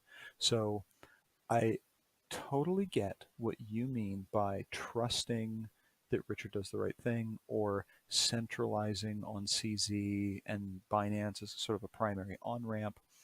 I am just not using the terms in those ways. And to me, those don't pose a problem. Those are hypotheses. Are these good? Like, can you build a successful project with these as not commitments, but features or soft implied features of a system? Much like I was describing the features of Hex, that you say, oh yeah, we've programmed in a very interested economically central party, but otherwise everybody behaves the same. Does that work? Can we invert the Bitcoin formula and you have to stake to maintain your percentage of the network? And what if there's someone who's very, very interested because they have a lot of it? In the BSC case, what if there is this dominant chain that is very clearly centrally managed that can export or project that state onto a sort of online transactional chain? We talked about asynchrony and L2s. And I think what I probably didn't articulate clearly enough was that any mechanism that lets you offload your transactional load to another system behaves similarly to an L2. There are certainly advantages to things like ZK Sync, which we talked about at some length, but even if it's another L1 that is empty but for your transaction load, that's useful. that's fine. That is it's a secondary storage network and compute network that you just have a narrow bridge, and you say, oh yeah, I'm going to put everything over here. I'm going to do all of my sort of transaction load there, and it can sync back, whenever it's convenient, or at the user's convenience. So there was a sort of, I'm trying to squeeze in a bunch of stuff. That was a huge aside that deviated from the other point, which was, these are propositions. No, not propositions. What's the word? It's not proposals. It's yeah, let's go with proposition, but not in the weird way. So if I make a proposition, what if I had a network that had these features? As long as those features still allow independent verification of the validity of any particular transaction, that still is decentralized in the way that I mean it, that every node can independently audit the state. Even if you don't get to author the state, you can still validate it. And it's trustless in the way that not having admin keys or not requiring touch points from the outside world is trustless. I'm going to take one step back. Requiring nudges from the outside world or data feeds from the outside world is, to me, a little bit of a gray area. I wouldn't call that trustful or trustless. But if it requires admin keys, then it starts to break the feature of permissionlessness, and you're starting to get into the trustful realm, where an oracle needs to be trusted because it can't be proven that it's providing good data. So this goes to sort of root of trust. Where does that come from? Anything on the blockchain must be trustless, because you can verify by starting at the beginning and just replaying all the transactions, and you should get to the same point. That's trustless.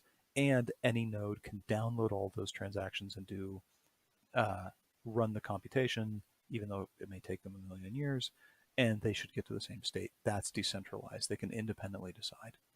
So I'm using trustless and decentralized in sort of technical ways. I understand what you mean, and I don't disagree that those systems have the features that you're talking about, but I think they also mostly have the features that I'm talking about. I haven't gone deep on BNB and BSC, so I don't know if that's 100% true, but it seems to have the features that I'm talking about as well.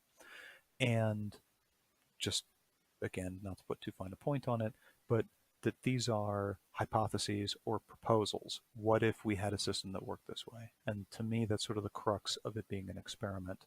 And to my eye, all of these experiments are worthy experiments, because we do need to have a balance between purely technical, interesting work that is on the cutting edge of research. Things like ZK rollups sort of qualify for me, kind of in that space. And there are engineering solutions that we need to implement these things in the real world.